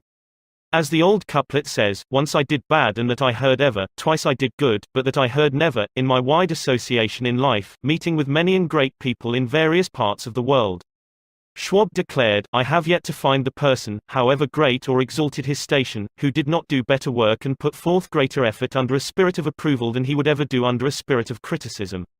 That, he said, frankly, was one of the outstanding reasons for the phenomenal success of Andrew Carnegie. Carnegie praised his associates publicly as well as privately. Carnegie wanted to praise his assistants even on his tombstone. He wrote an epitaph for himself which read, "Here lies one who knew how to get around him men who were cleverer than himself." Sincere appreciation was one of the secrets of the first John D. Rockefeller's success in handling men. For example, when one of his partners, Edward T. Bedford, lost $1 million for the firm by a bad buy in South America, John D. might have criticized, but he knew Bedford had done his best, and the incident was closed. So, Rockefeller found something to praise. He congratulated Bedford because he had been able to save 60% of the money he had invested. That's splendid, said Rockefeller. We don't always do as well as that upstairs. I have among my clippings a story that I know never happened, but it illustrates a truth, so I'll repeat it. According to this silly story, a farm woman, at the end of a heavy day's work, set before her menfolks a heaping pile of hay. And when they indignantly demanded whether she had gone crazy, she replied, "Why, how did I know you'd notice? I've been cooking for you men for the last 20 years and in all that time I ain't heard no word to let me know you wasn't just eating hay." When a study was made a few years ago on runaway wives, what do you think was discovered to be the main reason wives ran away? It was lack of appreciation. And I'd bet that a similar study made of runaway husbands would come out the same way. We often take our spouses so much for granted that we never let them know we appreciate them. A member of one of our classes told of a request made by his wife. She and a group of other women in her church were involved in a self-improvement program. She asked her husband to help her by listing 6 things he believed she could do to help her become a better wife. He reported to the class, "I was surprised by such a request. Frankly, it would have been easy for me to list 6 things I would like to change about her. My heavens, she could have listed 1,000 things she would like to change about me, but I didn't. I said to her, let me think about it and give you an answer in the morning. The next morning I got up very early and called the florist and had him send 6 red roses to my wife with a note saying, I can't think of 6 things I would like to change about you. I love you the way you are. When I arrived at home that evening, who do you think greeted me at the door? That's right. My wife. She was almost in tears. Needless to say, I was extremely glad I had not criticized her as she had requested. The following Sunday at church, after she had reported the results of her assignment, several women with whom she had been studying came up to me and said, that was the most considerate thing I have ever heard. It was then I realized the power of appreciation. Florenz Ziegfeld, the most spectacular producer who ever dazzled Broadway, gained his reputation by his subtle ability to glorify the American girl. Time after time, he took drab little creatures that no one ever looked at twice and transformed them on the stage into glamorous visions of mystery and seduction. Knowing the value of appreciation and confidence, he made women feel beautiful by the sheer power of his gallantry and consideration. He was practical. He raised the salary of chorus girls from $30 a week to as high as $175. And he was also chivalrous. On opening night at the Follies, he sent telegrams to the stars in the cast, and he deluged every chorus girl in the show with American Beauty roses. I once succumbed to the fad of fasting and went for 6 days and nights without eating. It wasn't difficult. I was less hungry at the end of the 6th day than I was at the end of the 2nd. Yet I know, as you know, people who would think they had committed a crime if they let their families or employees go for 6 days without food, but they will let them go for 6 days, and 6 weeks, and sometimes 60 years without giving them the hearty appreciation that they crave almost as much as they crave food. When Alfred Lunt, one of the great actors of his time, played the leading role in Reunion in Vienna, he said, there is nothing I need so much as nourishment for my self-esteem. We nourish the bodies of our children and friends and employees, but how seldom do we nourish their self-esteem? We provide them with roast beef and potatoes to build energy, but we neglect to give them kind words of appreciation that would sing in their memories for years like the music of the morning stars. Paul Harvey, in one of his radio broadcasts, The Rest of the Story, told how showing sincere appreciation can change a person's life. He reported that years ago a teacher in Detroit asked Stevie Morris to help her find a mouse that was lost in the classroom. You see, she appreciated the fact that nature had given Stevie something no one else in the room had. Nature had given Stevie a remarkable pair of ears to compensate for his blind eyes.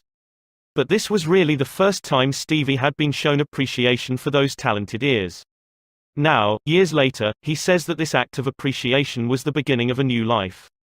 You see, from that time on he developed his gift of hearing and went on to become, under the stage name of Stevie Wonder, one of the great pop singers and songwriters of the 70s. Paul Oront, Paul Harvey's The Rest of the Story, New York, Doubleday, 1977. Edited and compiled by Lynn Harvey. Copyright C by Paulin, Inc. Some readers are saying right now as they read these lines, oh, phooey. Flattery. Bear oil. I've tried that stuff. It doesn't work, not with intelligent people, of course. Flattery seldom works with discerning people. It is shallow, selfish and insincere. It ought to fail and it usually does. True, some people are so hungry, so thirsty, for appreciation that they will swallow anything, just as a starving man will eat grass and fishworms. Even Queen Victoria was susceptible to flattery. Prime Minister Benjamin Disraeli confessed that he put it on thick in dealing with the Queen. To use his exact words, he said he spread it on with a trowel.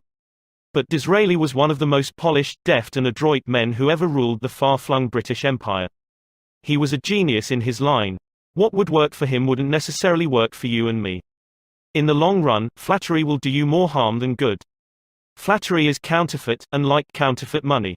It will eventually get you into trouble if you pass it to someone else.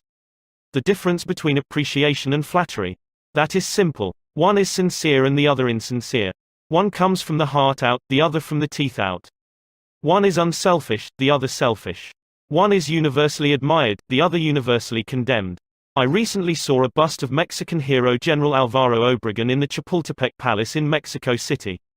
Below the bust are carved these wise words from General Obregón's philosophy: don't be afraid of enemies who attack you. Be afraid of the friends who flatter you. No, no, no, I am not suggesting flattery. Far from it. I'm talking about a new way of life. Let me repeat. I am talking about a new way of life. King George V had a set of 6 maxims displayed on the walls of his study at Buckingham Palace. One of these maxims said, "Teach me neither to proffer nor receive cheap praise, that's all flattery is, cheap praise." I once read a definition of flattery that may be worth repeating. Flattery is telling the other person precisely what he thinks about himself. Use what language you will, said Ralph Waldo Emerson, you can never say anything but what you are. If all we had to do was flatter, everybody would catch on and we should all be experts in human relations. When we are not engaged in thinking about some definite problem, we usually spend about 95% of our time thinking about ourselves. Now, if we stop thinking about ourselves for a while and begin to think of the other person's good points, we won't have to resort to flattery so cheap and false that it can be spotted almost before it is out of the mouth. One of the most neglected virtues of our daily existence is appreciation. Somehow, we neglect to praise our son or daughter when he or she brings home a good report card, and we fail to encourage our children when they first succeed in baking a cake or building a birdhouse. Nothing pleases children more than this kind of parental interest and approval. The next time you enjoy filet mignon at the club, send word to the chef that it was excellently prepared, and when a tired salesperson shows you unusual courtesy, please mention it. Every minister, lecturer and public speaker knows the discouragement of pouring himself or herself out to an audience and not receiving a single ripple of appreciative comment. What applies to professionals applies doubly to workers in offices, shops and factories and our families and friends. In our interpersonal relations we should never forget that all our associates are human beings and hunger for appreciation. It is the legal tender that all souls enjoy. Try leaving a friendly trail of little sparks of gratitude on your daily trips. You will be surprised how they will set small flames of friendship that will be rose beacons on your next visit. Pamela Dunham of New Fairfield, Connecticut, had among her responsibilities on her job the supervision of a janitor who was doing a very poor job. The other employees would jeer at him and litter the hallways to show him what a bad job he was doing. It was so bad, productive time was being lost in the shop. Without success, Pam tried various ways to motivate this person. She noticed that occasionally he did a particularly good piece of work. She made a point to praise him for it in front of the other people. Each day the job he did all around got better, and pretty soon he started doing all his work efficiently. Now he does an excellent job and other people give him appreciation and recognition. Honest appreciation got results where criticism and ridicule failed. Hurting people not only does not change them, it is never called for. There is an old saying that I have cut out and pasted on my mirror where I cannot help but see it every day: I shall pass this way but once, any good, therefore, that I can do or any kindness that I can show to any human being, let me do it now. Let me not defer nor neglect it, for I shall not pass this way again. Emerson said, "Every man I meet is my superior in some way, in that, I learn of him." If that was true of Emerson, isn't it likely to be 1,000 times more true of you and me? Let's cease thinking of our accomplishments, our wants. Let's try to figure out the other person's good points. Then forget flattery. Give honest, sincere appreciation. Be hearty in your approbation and lavish in your praise, and people will cherish your words and treasure them and repeat them over a lifetime, repeat them years after you have forgotten them. Principle 2: Give honest and sincere appreciation. He who can do this has the whole world with him. He who cannot walks a lonely way. I often went fishing up in Maine during the summer. Personally, I am very fond of strawberries and cream, but I have found that for some strange reason, fish prefer worms. So, when I went fishing, I didn't think about what I wanted. I thought about what they wanted. I didn't bait the hook with strawberries and cream. Rather, I dangled a worm or a grasshopper in front of the fish and said, "Wouldn't you like to have that?" Why not use the same common sense when fishing for people? That is what Lloyd George, Great Britain's Prime Minister during World War I, did. When someone asked him how he managed to stay in power after the other wartime leaders, Wilson, Orlando and Clemenceau, had been forgotten, he replied that if his staying on top might be attributed to any one thing, it would be to his having learned that it was necessary to bait the hook to suit the fish. Why talk about what we want? That is childish. Absurd. Of course, you are interested in what you want. You are eternally interested in it. But no one else is. The rest of us are just like you, we are interested in what we want. So the only way CM Earth to influence other people is to talk about what they want and show them how to get it. Remember that tomorrow when you are trying to get somebody to do something. If, for example, you don't want your children to smoke, don't preach at them, and don't talk about what you want, but show them that cigarettes may keep them from making the basketball team or winning the 100-yard dash. This is a good thing to remember regardless of whether you are dealing with children or calves or chimpanzees. For example, one day Ralph Waldo Emerson and his son tried to get a calf into the barn. But they made the common mistake of thinking only of what they wanted. Emerson pushed, and his son pulled. But the calf was doing just what they were doing, he was thinking only of what he wanted, so, he stiffened his legs and stubbornly refused to leave the pasture. The Irish housemaid saw their predicament. She couldn't write essays and books, but, on this occasion at least, she had more horse sense, or calf sense, than Emerson had. She thought of what the calf wanted, so she put her maternal finger in the calf's mouth and let the calf suck her finger as she gently led him into the barn. Every act you have ever performed since the day you were born was performed because you wanted something. How about the time you gave a large contribution to the Red Cross? Yes, that is no exception to the rule. You gave the Red Cross the donation because you wanted to lend a helping hand, you wanted to do a beautiful, unselfish, divine act, inasmuch as ye have done it unto one of the least of these my brethren, ye have done it unto me. If you hadn't wanted that feeling more than you wanted your money, you would not have made the contribution. Of course, you might have made the contribution because you were ashamed to refuse or because a customer asked you to do it. But one thing is certain. You made the contribution because you wanted something. Harry A. Overstreet in his illuminating book Influencing Human Behavior said, "Action springs out of what we fundamentally desire, and the best piece of advice which can be given to would-be persuaders, whether in business, in the home, in the school, in politics, is, first, arouse in the other person an eager want. He who can do this has the whole world with him. He who cannot walks a lonely way." Andrew Carnegie, the poverty-stricken Scotch lad who started to work at 2 cents an hour and finally gave away $365 million, learned early in life that the only way to influence people is to talk in terms of what the other person wants. He attended school only 4 years, yet he learned how to handle people. To illustrate, his sister-in-law was worried sick over her 2 boys. They were at Yale, and they were so busy with their own affairs that they neglected to write home and paid no attention whatever to their mother's frantic letters. Then Carnegie offered to wager $100 that he could get an answer by return mail, without even asking for it. Someone called his bet, so he wrote his nephews a chatty letter, mentioning casually in a postscript that he was sending each one a $5 bill. He neglected, however, to enclose the money. Back came replies by return mail thanking "Dear Uncle Andrew" for his kind note, and you can finish the sentence yourself. Another example of persuading comes from Stan Novak of Cleveland, Ohio, a participant in our course. Stan came home from work one evening to find his youngest son, Tim, kicking and screaming on the living room floor. He was to start kindergarten the next day and was protesting that he would not go. Stan's normal reaction would have been to banish the child to his room and tell him he'd just better make up his mind to go. He had no choice. But tonight, recognizing that this would not really help Tim start kindergarten in the best frame of mind, Stan sat down and thought, if I were Tim, why would I be excited about going to kindergarten? He and his wife made a list of all the fun things Tim would do, such as finger painting, singing songs, making new friends. Then they put them into action. We all started finger painting on the kitchen table, my wife, Lil, my other son Bob, and myself, all having fun. Soon Tim was peeping around the corner. Next he was begging to participate. "Oh, no. You have to go to kindergarten first to learn how to finger paint." With all the enthusiasm I could muster I went through the list, talking in terms he could understand, telling him all the fun he would have in kindergarten.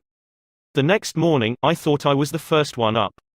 I went downstairs and found Tim sitting sound asleep in the living room chair. "What are you doing here?" I asked. "I'm waiting to go to kindergarten. I don't want to be late." The enthusiasm of our entire family had aroused in Tim an eager want that no amount of discussion or threat could have possibly accomplished. Tomorrow you may want to persuade somebody to do something. Before you speak, pause and ask yourself, how can I make this person want to do it? That question will stop us from rushing into a situation heedlessly, with futile chatter about our desires. At one time I rented the grand ballroom of a certain New York hotel for 20 nights in each season in order to hold a series of lectures. At the beginning of one season, I was suddenly informed that I should have to pay almost 3 times as much rent as formerly. This news reached me after the tickets had been printed and distributed and all announcements had been made. Naturally, I didn't want to pay the increase, but what was the use of talking to the hotel about what I wanted? They were interested only in what they wanted. So, a couple of days later I went to see the manager. "I was a bit shocked when I got your letter," I said, "but I don't blame you at all. If I had been in your position, I should probably have written a similar letter myself. Your duty as the manager of the hotel is to make all the profit possible. If you don't do that, you will be fired, and you ought to be fired. Now, let's take a piece of paper and write down the advantages and the disadvantages that will accrue to you if you insist on this increase in rent. Then I took a letterhead and ran a line through the center and headed one column advantages and the other column disadvantages. I wrote down under the head advantages these words, ballroom free. Then I went on to say, you will have the advantage of having the ballroom free to rent for dances and conventions. That is a big advantage, for affairs like that will pay you much more than you can get for a series of lectures.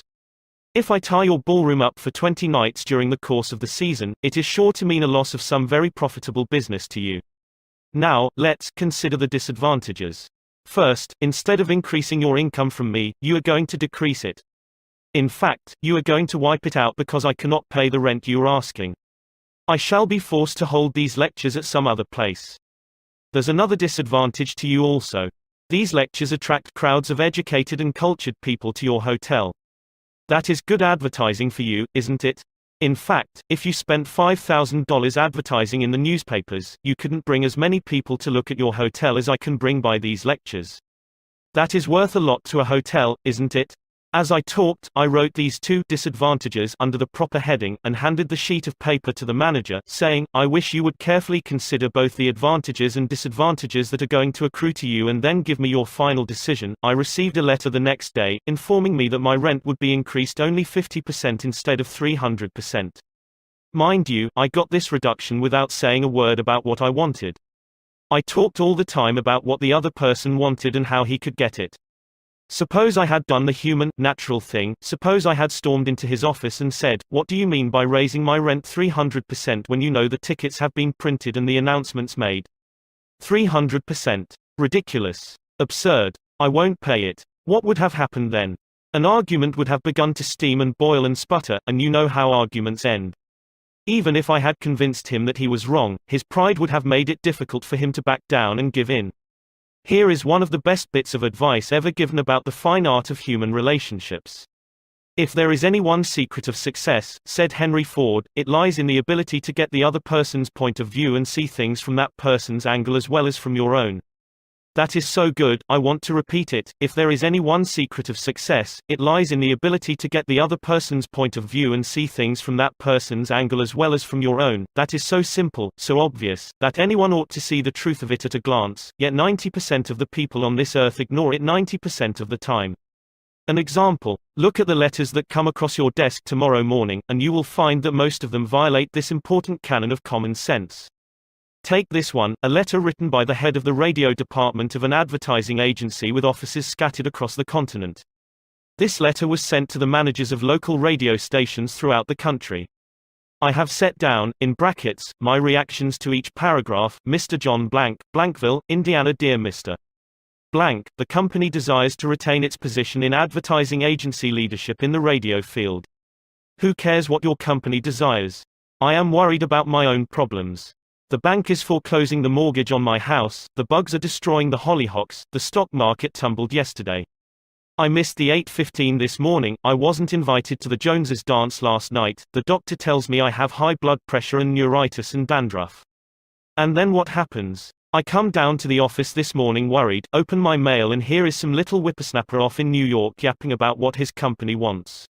BAH. If he only realized what sort of impression his letter makes, he would get out of the advertising business and start manufacturing sheep dip. This agency's national advertising accounts were the bulwark of the network.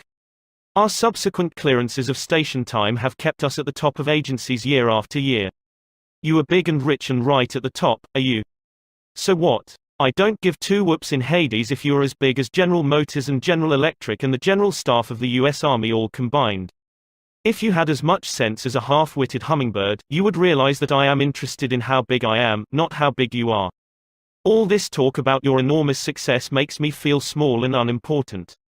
We desire to service our accounts with the last word on radio station information. You desire, you unmitigated ass. I'm not interested in what you desire or what the President of the United States desires.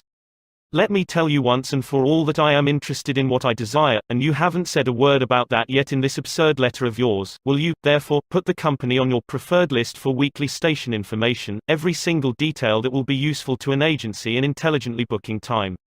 Preferred list. You have your nerve. You make me feel insignificant by your big talk about your company, and then you ask me to put you on a preferred list, and you don't even say, please, when you ask it. A prompt acknowledgement of this letter, giving us your latest doings, will be mutually helpful.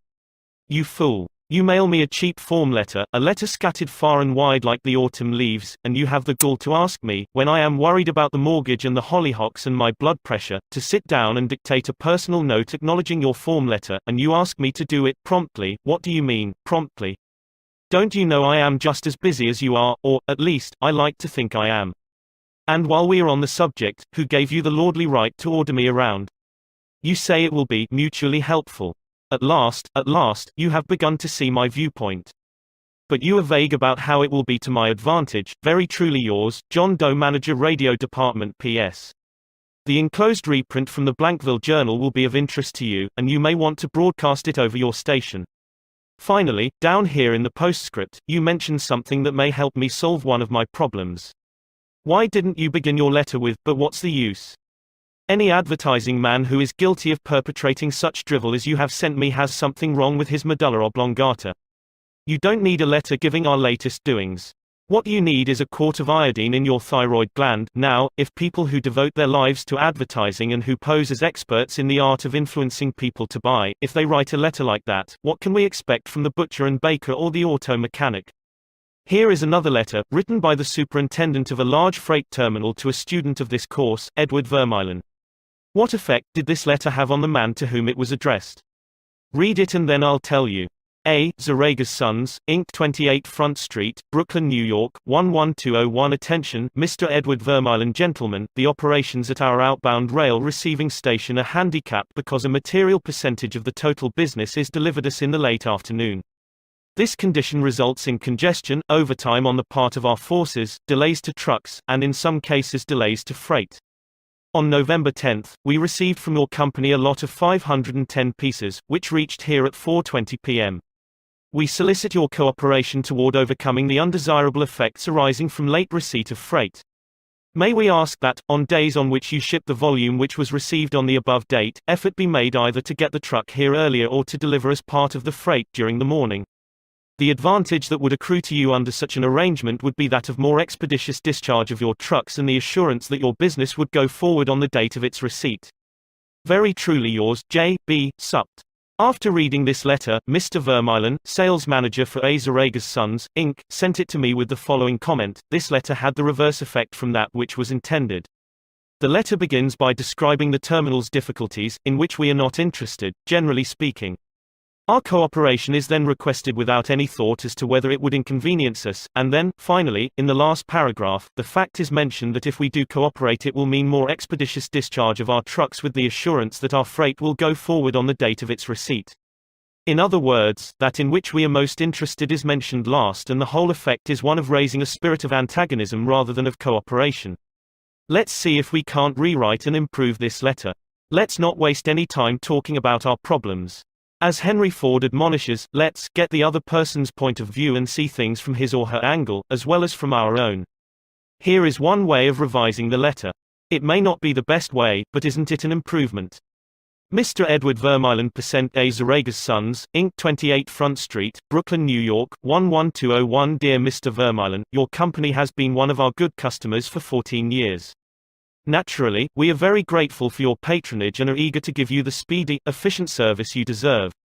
However, we regret to say that it isn't possible for us to do that when your trucks bring us a large shipment late in the afternoon, as they did on November 10.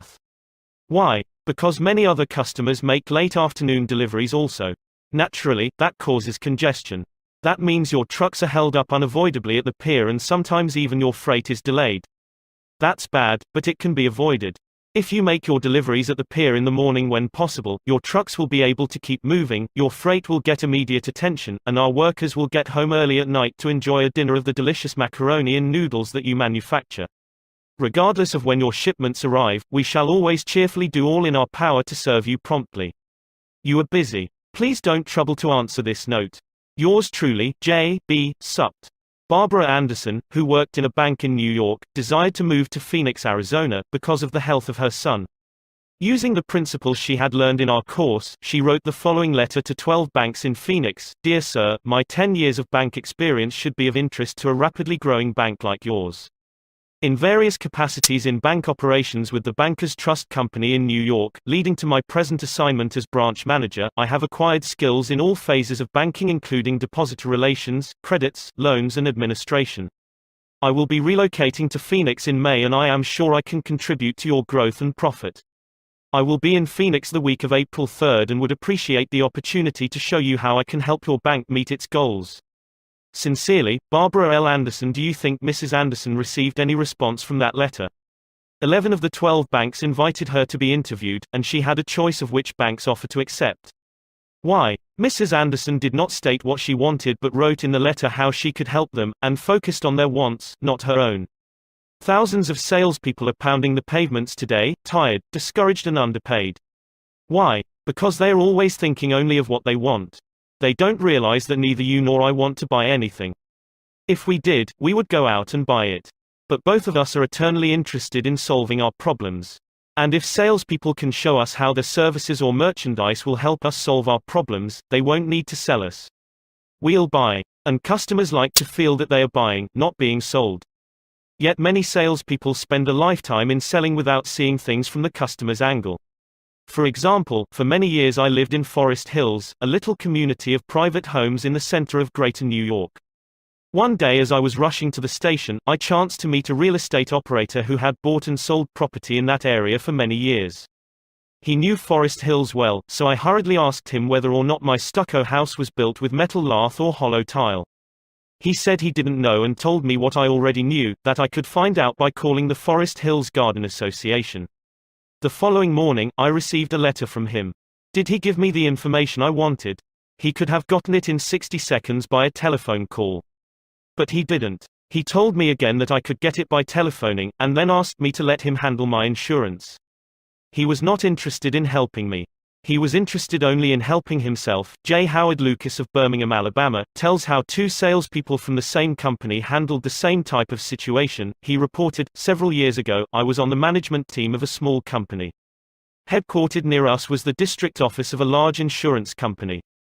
Their agents were assigned territories, and our company was assigned to two agents, whom I shall refer to as Carl and John. One morning, Carl dropped by our office and casually mentioned that his company had just introduced a new life insurance policy for executives and thought we might be interested later on and he would get back to us when he had more information on it. The same day, John saw us on the sidewalk while returning from a coffee break, and he shouted, "Hey Luke, hold up, I have some great news for you fellows."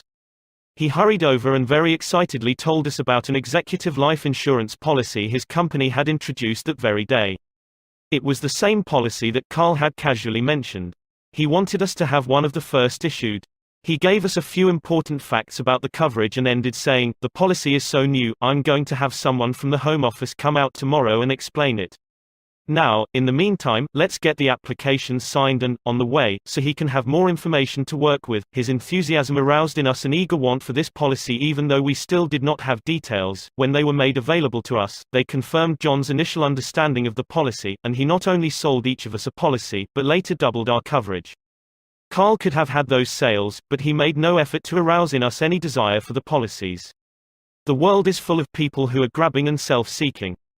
So, the rare individual who unselfishly tries to serve others has an enormous advantage.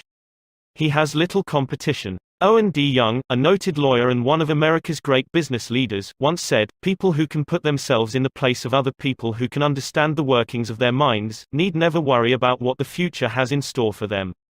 If out of reading this book you get just one thing, an increased tendency to think always in terms of other people's point of view, and see things from their angle, if you get that one thing out of this book, it may easily prove to be one of the building blocks of your career.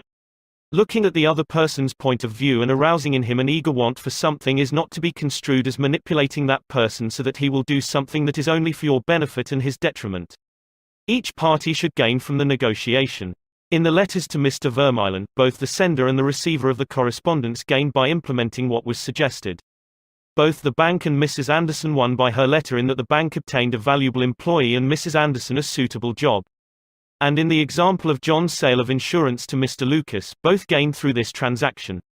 Another example in which everybody gains through this principle of arousing an eager want comes from Michael E. Whidden of Warwick, Rhode Island, who is a territory salesman for the Shell Oil Company.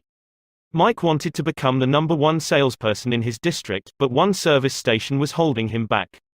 It was run by an older man who could not be motivated to clean up his station. It was in such poor shape that sales were declining significantly. This manager would not listen to any of Mike's pleas to upgrade the station. After many exhortations and heart-to-heart talks, all of which had no impact, Mike decided to invite the manager to visit the newest Shell station in his territory. The manager was so impressed by the facilities at the new station that when Mike visited him the next time, his station was cleaned up and had recorded a sales increase.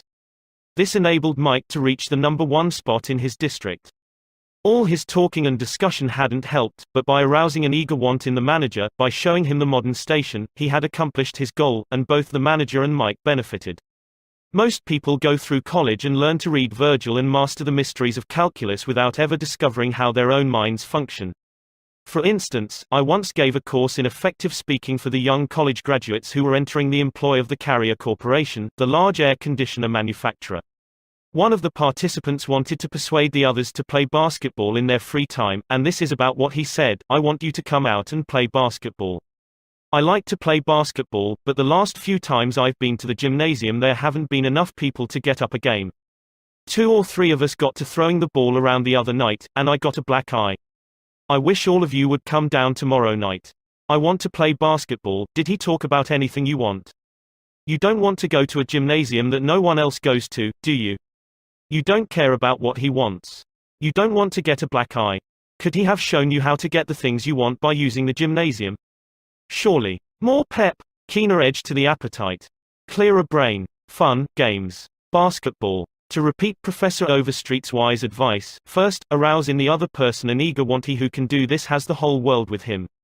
He who cannot walks a lonely way. One of the students in the author's training course was worried about his little boy. The child was underweight and refused to eat properly. His parents used the usual method. They scolded and nagged. Mother wants you to eat this and that, father wants you to grow up to be a big man. Did the boy pay any attention to these pleas? Just about as much as you pay to one fleck of sand on a sandy beach. No one with a trace of horse sense would expect a child 3 years old to react to the viewpoint of a father 30 years old. Yet that was precisely what that father had expected. It was absurd. He finally saw that. So he said to himself, "What does that boy want? How can I tie up what I want to what he wants?" It was easy for the father when he started thinking about it. His boy had a tricycle that he loved to ride up and down the sidewalk in front of the house in Brooklyn. A few doors down the street lived a bully, a bigger boy who would pull the little boy off his tricycle and ride it himself. Naturally, the little boy would run screaming to his mother, and she would have to come out and take the bully off the tricycle and put her little boy on again. This happened almost every day. What did the little boy want? It didn't take a Sherlock Holmes to answer that one. His pride, his anger, his desire for a feeling of importance, all the strongest emotions in his makeup, goaded him to get revenge, to smash the bully in the nose. And when his father explained that the boy would be able to wallop the daylights out of the bigger kid someday if he would only eat the things his mother wanted him to eat, when his father promised him that there was no longer any problem of dietetics. That boy would have eaten spinach, sauerkraut, salt mackerel, anything in order to be big enough to whip the bully who had humiliated him so often. After solving that problem, the parents tackled another. The little boy had the unholy habit of wetting his bed. He slept with his grandmother. In the morning, his grandmother would wake up and feel the sheet and say, "Look, Johnny, what you did again last night." He would say, "No, I didn't do it." "You did it," scolding, spanking, shaming him, reiterating that the parents didn't want him to do it. None of these things kept the bed dry. So, the parents asked, "How can we make this boy want to stop wetting his bed?" What were his wants? First, he wanted to wear pajamas like Daddy instead of wearing a nightgown like Grandmother. Grandmother was getting fed up with his nocturnal iniquities, so she gladly offered to buy him a pair of pajamas if he would reform. Second, he wanted a bed of his own. Grandma didn't object. His mother took him to a department store in Brooklyn, winked at the salesgirl, and said, "Here is a little gentleman who would like to do some shopping." The salesgirl made him feel important by saying, "Young man, what can I show you?" He stood a couple of inches taller and said, "I want to buy a bed for myself." When he was shown the one his mother wanted him to buy, she winked at the salesgirl and the boy was persuaded to buy it. The bed was delivered the next day, and that night, when father came home, the little boy ran to the door shouting, "Daddy! Daddy! Come upstairs and see my bed that I bought." The father, looking at the bed, obeyed Charles Schwab's injunction. He was hearty in his approbation and lavish in his praise. "You are not going to wet this bed, are you?" the father said. "Oh, no, no. I am not going to wet this bed." The boy kept his promise, for his pride was involved. That was his bed. He and he alone had bought it. And he was wearing pajamas now like a little man. He wanted to act like a man. And he did. Another father, K.T. Dutchman, a telephone engineer, a student of this course, couldn't get his 3-year-old daughter to eat breakfast food. The usual scolding, pleading, coaxing methods had all ended in futility. So the parents asked themselves, how can we make her want to do it? The little girl loved to imitate her mother, to feel big and grown up, so one morning they put her on a chair and let her make the breakfast food. At just the psychological moment, father drifted into the kitchen while she was stirring the cereal and she said, "Oh, look, Daddy, I am making the cereal this morning." She ate 2 helpings of the cereal without any coaxing, because she was interested in it. She had achieved a feeling of importance. She had found in making the cereal an avenue of self-expression. William Winter once remarked that, "Self-expression is the dominant necessity of human nature. Why can't we adapt this same psychology to business dealings? When we have a brilliant idea, instead of making others think it is ours, why not let them cook and stir the idea themselves? They will then regard it as their own, they will like it and maybe eat a couple of helpings of it."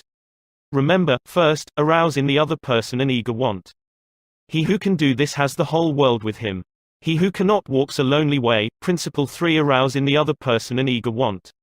In a nutshell, fundamental techniques in handling people. Principle 1. Don't criticize, condemn or complain. Principle 2. Give honest and sincere appreciation. Principle 3. Arouse in the other person an eager want. Part 2. Ways to make people like you. 1. Do this and you'll be welcome anywhere. Why read this book to find out how to win friends? Why not study the technique of the greatest winner of friends the world has ever known? Who is he? You may meet him tomorrow coming down the street. When you get within 10 feet of him, he will begin to wag his tail. If you stop and pat him, he will almost jump out of his skin to show you how much he likes you.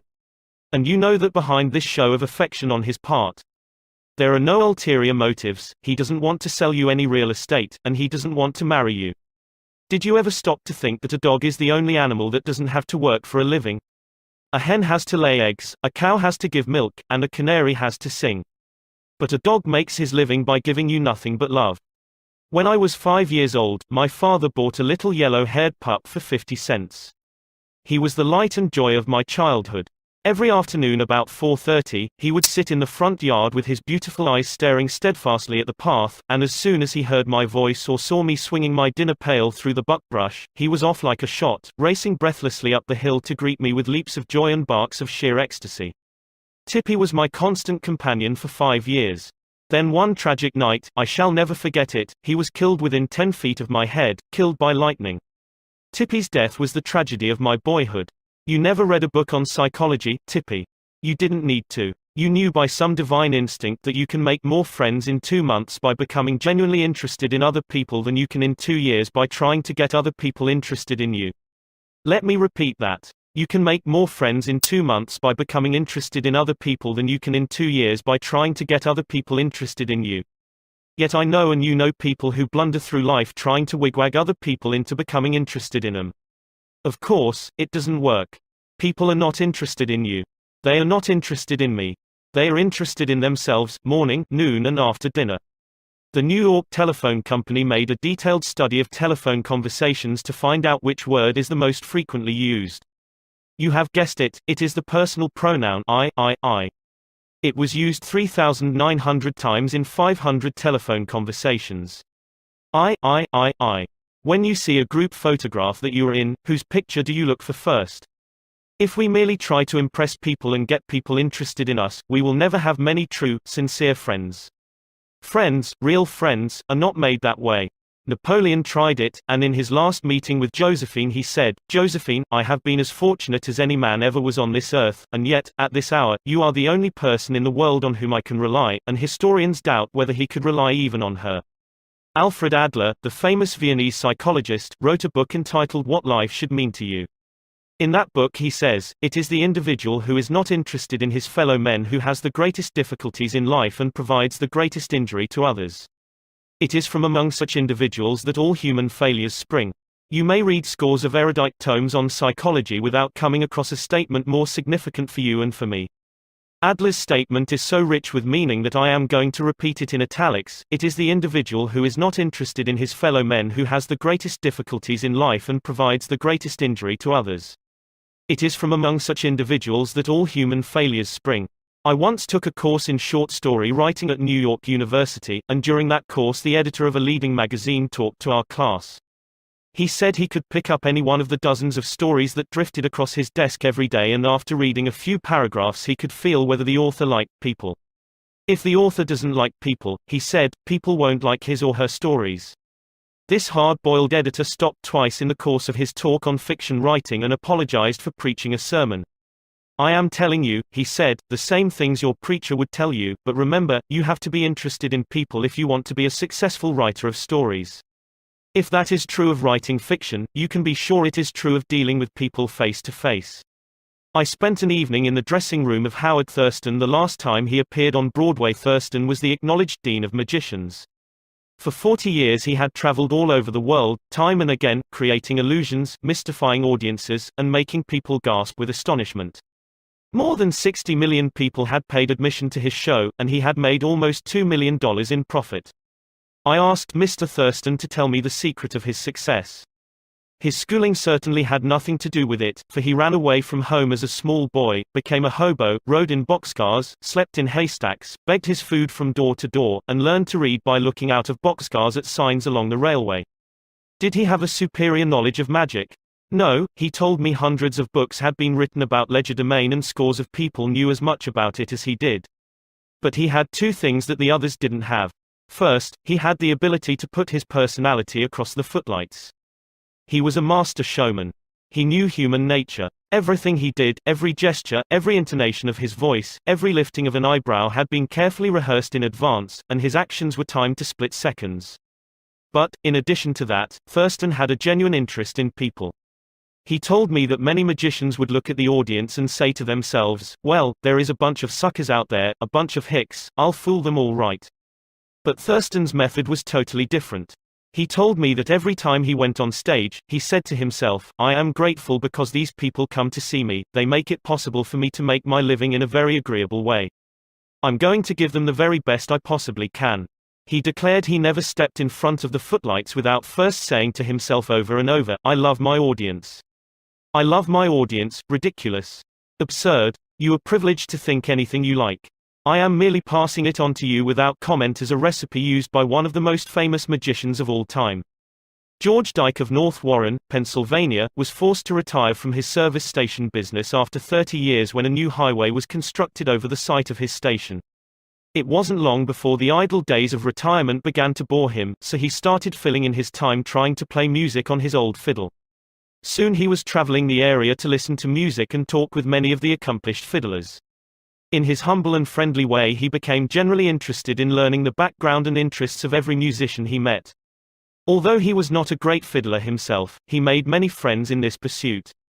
He attended competitions and soon became known to the country music fans in the eastern part of the United States as Uncle George, the fiddle scraper from Kinzua County. When we heard Uncle George, he was 72 and enjoying every minute of his life. By having a sustained interest in other people, he created a new life for himself at a time when most people consider their productive years over. That, too, was one of the secrets of Theodore Roosevelt's astonishing popularity. Even his servants loved him. His valet, James E. Amos, wrote a book about him entitled Theodore Roosevelt, Hero to His Valet. In that book Amos relates this illuminating incident. "My wife one time asked the president about a bobwhite. She had never seen one and he described it to her fully. Sometime later, the telephone at our cottage rang. Amos and his wife lived in a little cottage on the Roosevelt estate at Oyster Bay. My wife answered it and it was Mr. Roosevelt himself. He had called her, he said, to tell her that there was a bobwhite outside her window and that if she would look out she might see it. Little things like that were so characteristic of him. Whenever he went by our cottage, even though we were out of sight, we would hear him call out, "Ooh ooh ooh, Annie," or "Ooh ooh ooh, James." It was just a friendly greeting as he went by. How could employees keep from liking a man like that? How could anyone keep from liking him? Roosevelt called at the White House one day when the President and Mrs. Taft were away. His honest liking for humble people was shown by the fact that he greeted all the old White House servants by name, even the scullery maids. When he saw Alice, the kitchen maid, writes Archie Butt, he asked her if she still made cornbread. Alice told him that she sometimes made it for the servants, but no one ate it upstairs. They show bad taste, Roosevelt boomed, and I'll tell the president so when I see him. Alice brought a piece to him on a plate, and he went over to the office eating it as he went and greeting gardeners and laborers as he passed. He addressed each person just as he had addressed them in the past.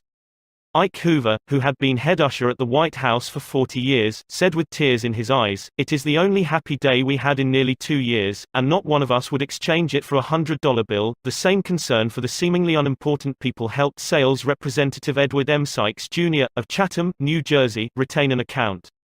Many years ago, he reported, "I called on customers for Johnson & Johnson in the Massachusetts area. One account was a drug store in Hingham. Whenever I went into this store, I would always talk to the soda clerk and sales clerk for a few minutes before talking to the owner to obtain his order.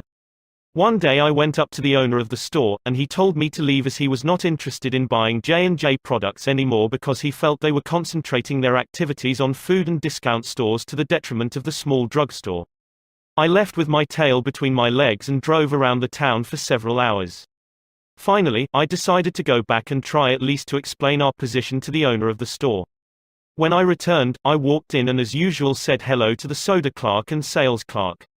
When I walked up to the owner, he smiled at me and welcomed me back.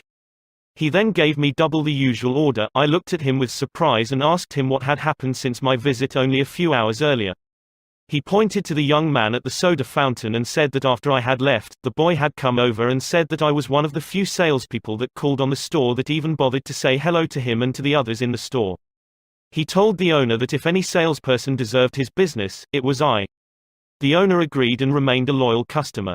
I never forgot that to be genuinely interested in other people is a most important quality for a salesperson to possess, for any person, for that matter. I have discovered from personal experience that one can win the attention and time and cooperation of even the most sought-after people by becoming genuinely interested in them.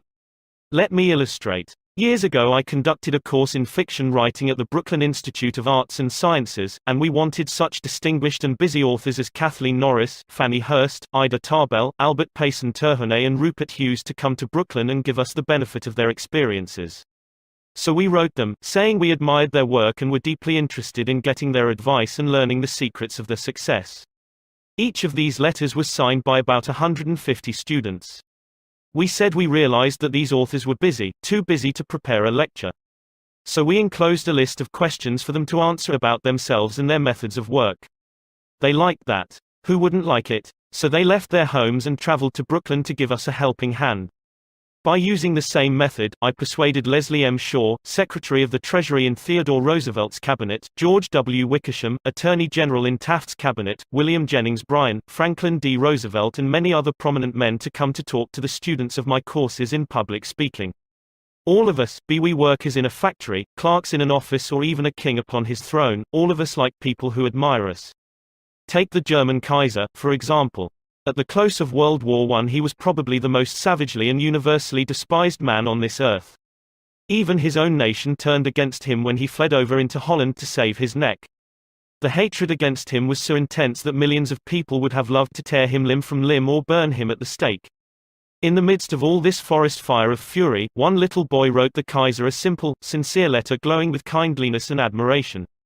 This little boy said that no matter what the others thought, he would always love Wilhelm as his emperor.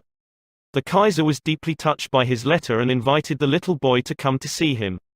The boy came, so did his mother, and the Kaiser married her. That little boy didn't need to read a book on how to win friends and influence people. He knew how instinctively. If we want to make friends, let's put ourselves out to do things for other people, things that require time, energy, unselfishness and thoughtfulness. When the Duke of Windsor was Prince of Wales, he was scheduled to tour South America, and before he started out on that tour he spent months studying Spanish so that he could make public talks in the language of the country, and the South Americans loved him for it. For years I made it a point to find out the birthdays of my friends. How? Although I haven't the foggiest bit of faith in astrology, I began by asking the other party whether he believed the date of one's birth has anything to do with character and disposition. I then asked him or her to tell me the month and day of birth. If he or she said November 24th, for example, I kept repeating to myself, November 24th, November 24th. The minute my friend's back was turned, I wrote down the name and birthday and later would transfer it to a birthday book.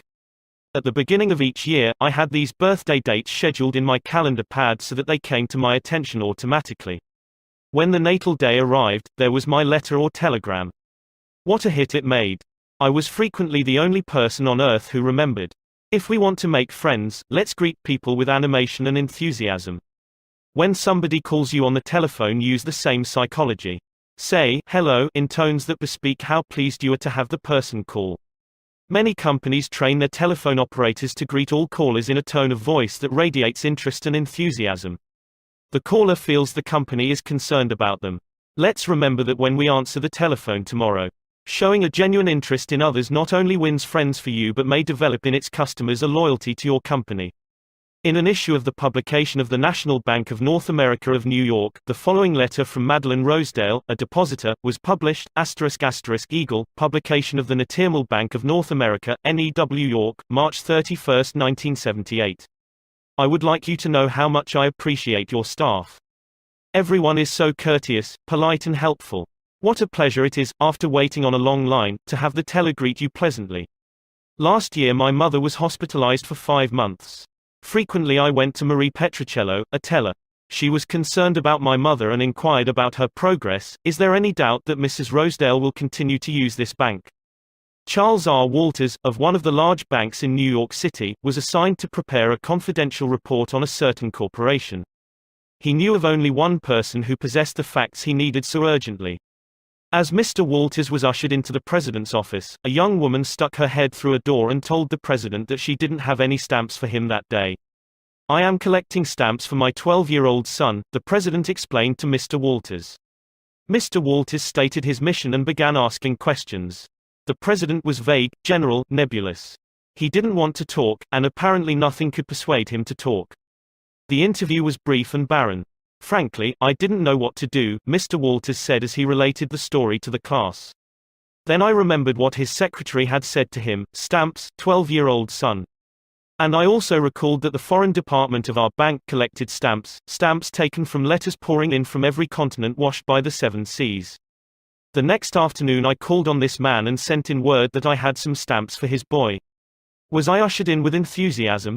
Yes sir, he couldn't have shaken my hand with more enthusiasm if he had been running for Congress. He radiated smiles and goodwill. My George will love this one, he kept saying as he fondled the stamps. And look at this. This is a treasure. We spent half an hour talking stamps and looking at a picture of his boy, and he then devoted more than an hour of his time to giving me every bit of information I wanted, without my even suggesting that he do it. He told me all he knew, and then called in his subordinates and questioned them. He telephoned some of his associates. He loaded me down with facts, figures, reports and correspondence. In the parlance of newspaper reporters, I had a scoop. Here is another illustration. M. Nafley Jr. of Philadelphia had tried for years to sell fuel to a large chain store organization. But the chain store company continued to purchase its fuel from an out-of-town dealer and haul it right past the door of Nal's office. Mr. Nafley made a speech one night before one of my classes, pouring out his hot wrath upon chain stores, branding them as a curse to the nation. And still he wondered why he couldn't sell them. I suggested that he try different tactics. To put it briefly, this is what happened. We staged a debate between members of the course on whether the spread of the chain store is doing the country more harm than good. Mr. Nafley, at my suggestion, took the negative side. He agreed to defend the chain stores, and then went straight to an executive of the chain store organization that he despised and said, I am not here to try to sell fuel. I have come to ask you to do me a favor. He then told about his debate and said, I have come to you for help because I can't think of anyone else who would be more capable of giving me the facts I want. I'm anxious to win this debate, and I'll deeply appreciate whatever help you can give me. Here is the rest of the story in Mr. Nowell's own words. I had asked this man for precisely 1 minute of his time. It was with that understanding that he consented to see me. After I had stated my case, he motioned me to a chair and talked to me for exactly 1 hour and 47 minutes. He called in another executive who had written a book on chain stores. He wrote to the National Chain Store Association and secured for me a copy of a debate on the subject. He feels that the chain store is rendering a real service to humanity. He is proud of what he is doing for hundreds of communities. His eyes fairly glowed as he talked, and I must confess that he opened my eyes to things I had never even dreamed of. He changed my whole mental attitude. As I was leaving, he walked with me to the door, put his arm around my shoulder, wished me well in my debate, and asked me to stop in and see him again and let him know how I made out. The last words he said to me were, "Please see me again later in the spring. I should like to place an order with you for fuel." To me that was almost a miracle. Here he was offering to buy fuel without my even suggesting it. I had made more headway in 2 hours by becoming genuinely interested in him and his problems than I could have made in 10 years trying to get him interested in me and my product. You didn't discover a new truth, Mr. Nafli. For a long time ago, 100 years before Christ was born, a famous old Roman poet, Publius Syrus, remarked, "We are interested in others when they are interested in us." A show of interest, as with every other principle of human relations, must be sincere. It must pay off not only for the person showing the interest, but for the person receiving the attention. It is a two-way street, both parties benefit. Martin Ginsburg, who took our course in Long Island, New York, reported how the special interest a nurse took in him profoundly affected his life. It was Thanksgiving Day and I was 10 years old. I was in a welfare ward of a city hospital and was scheduled to undergo major orthopedic surgery the next day. I knew that I could only look forward to months of confinement, convalescence and pain. My father was dead, my mother and I lived alone in a small apartment and we were on welfare. My mother was unable to visit me that day. As the day went on, I became overwhelmed with the feeling of loneliness, despair and fear. I knew my mother was home alone worrying about me, not having anyone to be with, not having anyone to eat with and not even having enough money to afford a Thanksgiving Day dinner. The tears welled up in my eyes, and I stuck my head under the pillow and pulled the covers over it. I cried silently, but oh so bitterly, so much that my body racked with pain. A young student nurse heard my sobbing and came over to me. She took the covers off my face and started wiping my tears. She told me how lonely she was, having to work that day and not being able to be with her family. She asked me whether I would have dinner with her. She brought 2 trays of food, sliced turkey, mashed potatoes, cranberry sauce and ice cream for dessert. She talked to me and tried to calm my fears. Even though she was scheduled to go off duty at 4 p.m., she stayed on her own time until almost 11 p.m. She played games with me, talked to me and stayed with me until I finally fell asleep.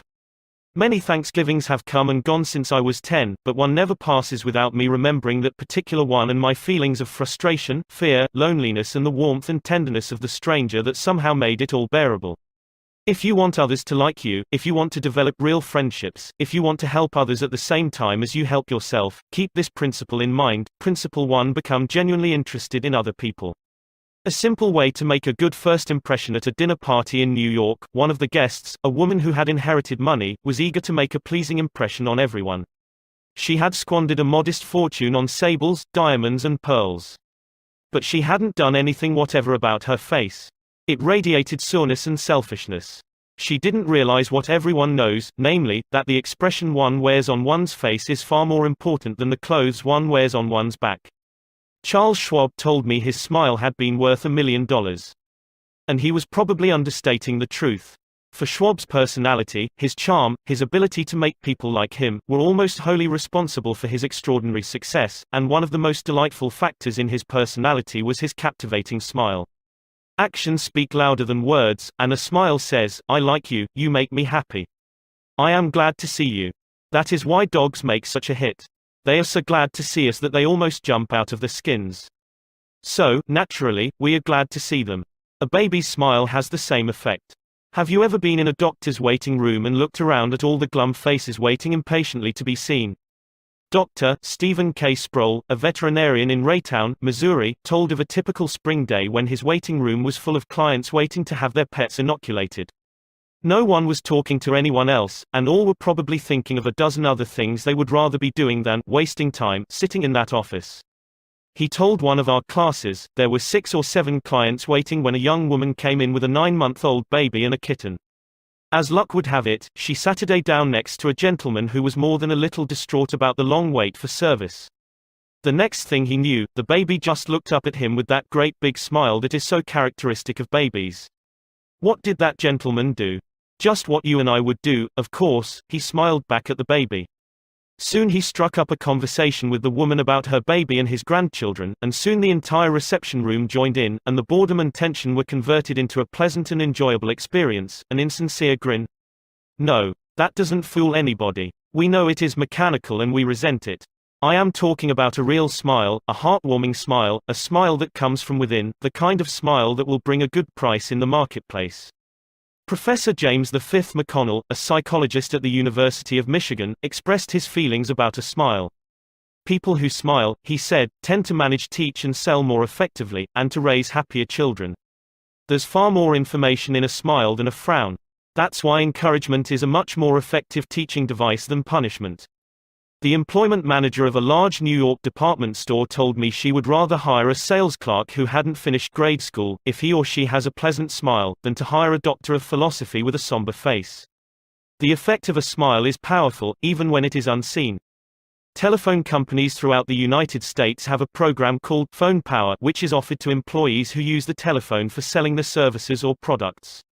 In this program they suggest that you smile when talking on the phone. Your smile comes through in your voice. Robert Cryer, manager of a computer department for a Cincinnati, Ohio, company, told how he had successfully found the right applicant for a hard-to-fill position. I was desperately trying to recruit a PhD in computer science for my department. I finally located a young man with ideal qualifications who was about to be graduated from Purdue University. After several phone conversations I learned that he had several offers from other companies, many of them larger and better known than mine. I was delighted when he accepted my offer. After he started on the job, I asked him why he had chosen us over the others. He paused for a moment and then he said, I think it was because managers in the other companies spoke on the phone in a cold, business-like manner, which made me feel like just another business transaction. Your voice sounded as if you were glad to hear from me, that you really wanted me to be part of your organization.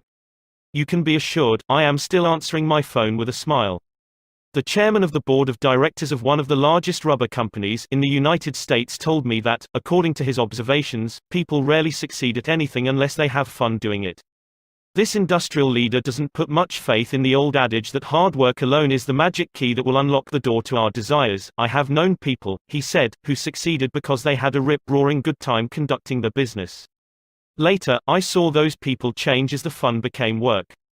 The business had grown dull, they lost all joy in it, and they failed. You must have a good time meeting people if you expect them to have a good time meeting you. I have asked thousands of business people to smile at someone every hour of the day for a week and then come to class and talk about the results. How did it work? Let's see. Here is a letter from William B. Steinhardt, a New York stockbroker. His case isn't isolated. In fact, it is typical of hundreds of cases. One have been married for over 18 years, wrote Mr. Steinhardt, and in all that time I seldom smiled at my wife or spoke 24 words to her from the time I got up until I was ready to leave for business. I was one of the worst grouches who ever walked down Broadway. When you asked me to make a talk about my experience with smiles, I thought I would try it for a week. So the next morning, while combing my hair, I looked at my glum mug in the mirror and said to myself, Bill, you are going to wipe the scowl off that sourpuss of yours today. You are going to smile. And you are going to begin right now. As I Saturday down to breakfast, I greeted my wife with a "Good morning, my dear," and smiled as I said it. You warned me that she might be surprised. Well, you underestimated her reaction. She was bewildered. She was shocked. I told her that in the future she could expect this as a regular occurrence, and I kept it up every morning. This changed attitude of mine brought more happiness into our home in the 2 months since I started than there was during the last year. As I leave for my office, I greet the elevator operator in the apartment house with a "good morning" and a smile. I greet the doorman with a smile. I smile at the cashier in the subway booth when I ask for change. As I stand on the floor of the stock exchange, I smile at people who until recently never saw me smile. I soon found that everybody was smiling back at me. I treat those who come to me with complaints or grievances in a cheerful manner. I smile as I listen to them and I find that adjustments are accomplished much easier. I find that smiles are bringing me dollars, many dollars every day. I share my office with another broker. One of his clerks is a likable young chap, and I was so elated about the results I was getting that I told him recently about my new philosophy of human relations.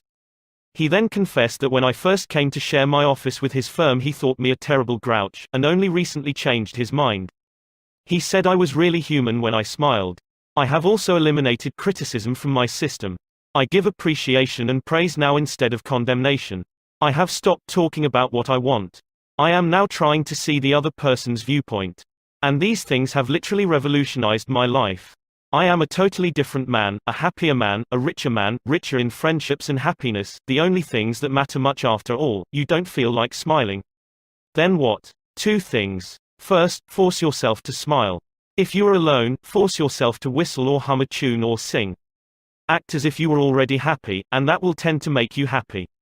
Here is the way the psychologist and philosopher William James put it: action seems to follow feeling, but really action and feeling go together, and by regulating the action, which is under the more direct control of the will, we can indirectly regulate the feeling, which is not. Thus the sovereign voluntary path to cheerfulness, if our cheerfulness be lost, is to sit up cheerfully and to act and speak as if cheerfulness were already there. Quote. Everybody in the world is seeking happiness, and there is one sure way to find it. That is by controlling your thoughts. Happiness doesn't depend on outward conditions. It depends on inner conditions. It isn't what you have or who you are or where you are or what you are doing that makes you happy or unhappy. It is what you think about it. For example, 2 people may be in the same place, doing the same thing, both may have about an equal amount of money and prestige, and yet one may be miserable and the other happy. Why? Because of a different mental attitude. I have seen just as many happy faces among the poor peasants toiling with their primitive tools in the devastating heat of the tropics as I have seen in air-conditioned offices in New York, Chicago or Los Angeles. There is nothing either good or bad, said Shakespeare, but thinking makes it so. Abe Lincoln once remarked that most folks are about as happy as they make up their minds to be. He was right. I saw a vivid illustration of that truth as I was walking up the stairs of the Long Island Railroad station in New York. Directly in front of me 30 or 40 crippled boys on canes and crutches were struggling up the stairs. One boy had to be carried up. I was astonished at their laughter and gaiety. I spoke about it to one of the men in charge of the boys. Oh, yes, he said, when a boy realizes that he is going to be a cripple for life, he is shocked at first, but after he gets over the shock, he usually resigns himself to his fate and then becomes as happy as normal boys. I felt like taking my hat off to those boys. They taught me a lesson I hope I shall never forget. Working all by oneself in a closed-off room in an office not only is lonely, but it denies one the opportunity of making friends with other employees in the company. Sikora Maria Gonzalez of Guadalajara, Mexico, had such a job. She envied the shared comradeship of other people in the company as she heard their chatter and laughter. As she passed them in the hall during the first weeks of her employment, she shyly looked the other way. After a few weeks, she said to herself, "Maria, you can't expect those women to come to you. You have to go out and meet them." The next time she walked to the water cooler, she put on her brightest smile and said, "Hi, how are you today?" to each of the people she met. The effect was immediate. Smiles and hellos were returned, the hallway seemed brighter, the job friendlier. Acquaintanceships developed and some ripened into friendships. Her job and her life became more pleasant and interesting. Peruse this bit of sage advice from the essayist and publisher Elbert Hubbard, but remember, perusing it won't do you any good unless you apply it. Whenever you go out of doors, draw the chin in, carry the crown of the head high, and fill the lungs to the utmost, drink in the sunshine, greet your friends with a smile, and put soul into every handclasp. Do not fear being misunderstood and do not waste a minute thinking about your enemies. Try to fix firmly in your mind what you would like to do, and then, without veering off direction, you will move straight to the goal.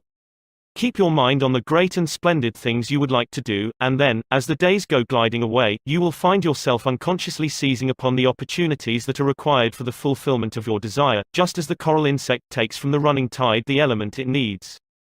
Picture in your mind the able, earnest, useful person you desire to be, and the thought you hold is hourly transforming you into that particular individual. Thought is supreme. Preserve a right mental attitude, the attitude of courage, frankness, and good cheer. To think rightly is to create. All things come through desire and every sincere prayer is answered. We become like that on which our hearts are fixed. Carry your chin in and the crown of your head high. We are gods in the chrysalis. The ancient Chinese were a wise lot, wise in the ways of the world, and they had a proverb that you and I ought to cut out and paste inside our hats. It goes like this: a man without a smiling face must not open a shop. Your smile is a messenger of your goodwill. Your smile brightens the lives of all who see it. To someone who has seen a dozen people frown, scowl or turn their faces away, your smile is like the sun breaking through the clouds. Especially when that someone is under pressure from his bosses, his customers, his teachers or parents or children, a smile can help him realize that all is not hopeless, that there is joy in the world. Some years ago, a department store in New York City, in recognition of the pressures its sales clerks were under during the Christmas rush, presented the readers of its advertisements with the following homely philosophy: the value of a smile, it costs nothing, but creates much. It enriches those who receive, without impoverishing those who give. It happens in a flash and the memory of it sometimes lasts forever. None are so rich they can get along without it, and none so poor but are richer for its benefits. It creates happiness in the home, fosters goodwill in a business, and is the countersign of friends. It is rest to the weary, daylight to the discouraged, sunshine to the sad, and nature's best antidote for trouble. Yet it cannot be bought, begged, borrowed, or stolen, for it is something that is no earthly good to anybody till it is given away. And if in the last-minute rush of Christmas buying some of our salespeople should be too tired to give you a smile, may we ask you to leave one of yours? For nobody needs a smile so much as those who have none left to give. Principle 2: Smile. If you don't do this, you are headed for trouble. Back in 1898, a tragic thing happened in Rockland County, New York. A child had died, and on this particular day the neighbors were preparing to go to the funeral. Jim Farley went out to the barn to hitch up his horse. The ground was covered with snow, the air was cold and snappy, the horse hadn't been exercised for days, and as he was led out to the watering trough, he wheeled playfully, clicked both his heels high in the air, and killed Jim Farley. So the little village of Stony Point had 2 funerals that week instead of 1. Jim Farley left behind him a widow and 3 boys, and a few $100s in insurance. His oldest boy, Jim, was 10, and he went to work in a brickyard, wheeling sand and pouring it into the molds and turning the brick on edge to be dried by the sun. This boy Jim never had a chance to get much education. But with his natural geniality, he had a flair for making people like him, so he went into politics, and as the years went by, he developed an uncanny ability for remembering people's names. He never saw the inside of a high school, but before he was 46 years of age, 4 colleges had honored him with degrees and he had become chairman of the Democratic National Committee and Postmaster General of the United States. I once interviewed Jim Farley and asked him the secret of his success. He said, "Hard work," and I said, "Don't be funny." He then asked me what I thought was the reason for his success. I replied, "I understand you can call 10,000 people by their first names." "No. You are wrong," he said. "I can call 50,000 people by their first names, make no mistake about it." That ability helped Mr. Farley put Franklin Roosevelt in the White House when he managed Roosevelt's campaign in 1932. During the years that Jim Farley traveled as a salesman for a gypsum concern, and during the years that he held office as town clerk in Stony Point, he built up a system for remembering names. In the beginning, it was a very simple one. Whenever he met a new acquaintance, he found out his or her complete name and some facts about his or her family, business and political opinions. He fixed all these facts well in mind as part of the picture, and the next time he met that person, even if it was a year later, he was able to shake hands, inquire after the family, and ask about the hollyhocks in the backyard. No wonder he developed a following. For months before Roosevelt's campaign for president began, Jim Farley wrote hundreds of letters a day to people all over the western and northwestern states. Then he hopped onto a train and in 19 days covered 20 states and 12,000 miles, traveling by buggy, train, automobile and boat. He would drop into town, meet his people at lunch or breakfast, tea or dinner, and give them a heart-to-heart talk, then he'd dash off again on another leg of his journey. As soon as he arrived back east, he wrote to one person in each town he had visited, asking for a list of all the guests to whom he had talked. The final list contained thousands and thousands of names, yet each person on that list was paid the subtle flattery of getting a personal letter from James Farley. These letters began, "Dear Bill" or "Dear Jane," and they were always signed, Jim. Jim Farley discovered early in life that the average person is more interested in his or her own name than in all the other names on earth put together. Remember that name and call it easily, and you have paid a subtle and very effective compliment. But forget it or misspell it, and you have placed yourself at a sharp disadvantage. For example, I once organized a public speaking course in Paris and sent form letters to all the American residents in the city. French typists with apparently little knowledge of English filled in the names and naturally they made blunders. One man, the manager of a large American bank in Paris, wrote me a scathing rebuke because his name had been misspelled. Sometimes it is difficult to remember a name, particularly if it is hard to pronounce. Rather than even try to learn it, many people ignore it or call the person by an easy nickname. Sid Levy called on a customer for some time whose name was Nicodemus Papadoulos. Most people just called him Nick, Levy told us. I made a special effort to say his name over several times to myself before I made my call. When I greeted him by his full name, "Good afternoon, Mr. Nicodemus Papadoulos," he was shocked. For what seemed like several minutes there was no reply from him at all. Finally, he said with tears rolling down his cheeks, "Mr. Levy, in all the 15 years I have been in this country, nobody has ever made the effort to call me by my right name." What was the reason for Andrew Carnegie's success? He was called the Steel King, yet he himself knew little about the manufacture of steel. He had hundreds of people working for him who knew far more about steel than he did. But he knew how to handle people, and that is what made him rich. Early in life, he showed a flair for organization, a genius for leadership. By the time he was 10, he too had discovered the astounding importance people place on their own name. And he used that discovery to win cooperation.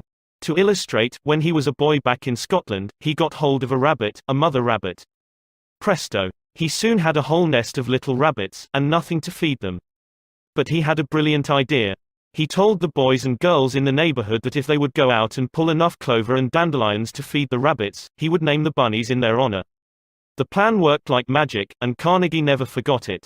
Years later, he made millions by using the same psychology in business. For example, he wanted to sell steel rails to the Pennsylvania Railroad. J. Edgar Thomson was the president of the Pennsylvania Railroad then. So Andrew Carnegie built a huge steel mill in Pittsburgh and called it the Edgar Thomson Steel Works. Here is a riddle. See if you can guess it. When the Pennsylvania Railroad needed steel rails, where do you suppose J. Edgar Thomson bought them? From Sears, Roebuck? No, you're wrong. Guess again. When Carnegie and George Pullman were battling each other for supremacy in the railroad sleeping car business, the Steel King again remembered the lesson of the rabbits. The Central Transportation Company, which Andrew Carnegie controlled, was fighting with the company that Pullman owned. Both were struggling to get the sleeping car business of the Union Pacific Railroad, bucking each other, slashing prices, and destroying all chance of profit. Both Carnegie and Pullman had gone to New York to see the board of directors of the Union Pacific. Meeting one evening in the St. Nicholas Hotel, Carnegie said, "Good evening, Mr. Pullman, aren't we making a couple of fools of ourselves?" "What do you mean?" Pullman demanded. Then Carnegie expressed what he had on his mind, a merger of their two interests. He pictured in glowing terms the mutual advantages of working with, instead of against, each other. Pullman listened attentively, but he was not wholly convinced. Finally he asked, "What would you call the new company?" And Carnegie replied promptly, "Why, the Pullman Palace Car Company, of course." Pullman's face brightened. "Come into my room," he said. "Let's talk it over." That talk made industrial history. This policy of remembering and honoring the names of his friends and business associates was one of the secrets of Andrew Carnegie's leadership. He was proud of the fact that he could call many of his factory workers by their first names, and he boasted that while he was personally in charge, no strike ever disturbed his flaming steel mills. Benton Love, chairman of Texas Commerce Bank Shares, believes that the bigger a corporation gets, the colder it becomes. One way to warm it up, he said, is to remember people's names. The executive who tells me he can't remember names is at the same time telling me he can't remember a significant part of his business and is operating on quicksand. Karen Kursick of Rancho Palos Verdes, California, a flight attendant for TWA, made it a practice to learn the names of as many passengers in her cabin as possible and use the name when serving them. This resulted in many compliments on her service expressed both to her directly and to the airline. One passenger wrote, "I haven't flown TWA for some time, but I'm going to start flying nothing but TWA from now on. You make me feel that your airline has become a very personalized airline, and that is important to me. People are so proud of their names that they strive to perpetuate them at any cost."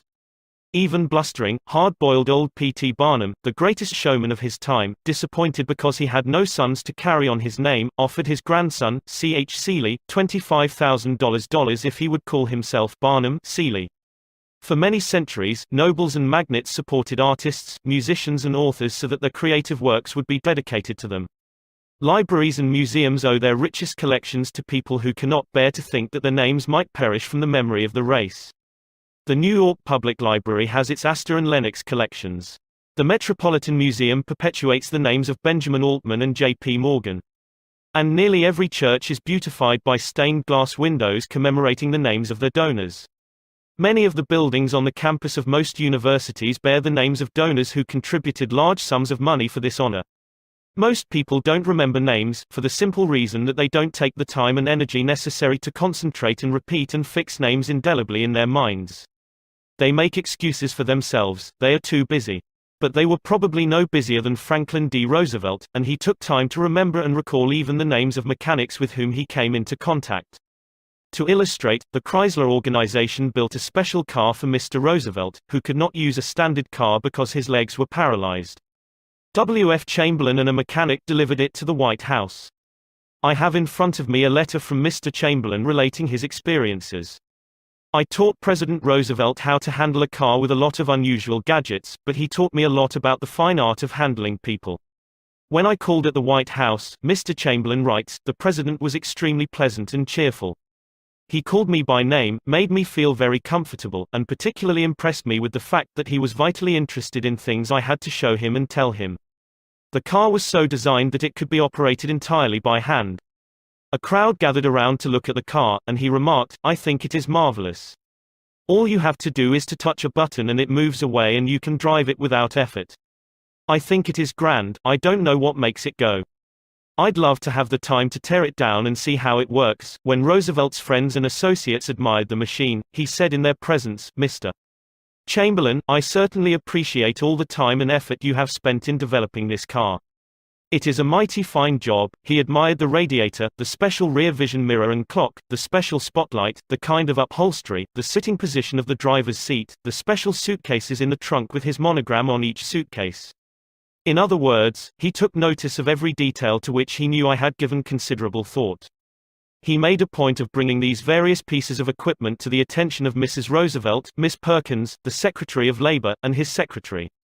He even brought the old White House porter into the picture by saying, George, you want to take particularly good care of the suitcases. When the driving lesson was finished, the president turned to me and said, well, Mr. Chamberlain, I have been keeping the Federal Reserve Board waiting 30 minutes.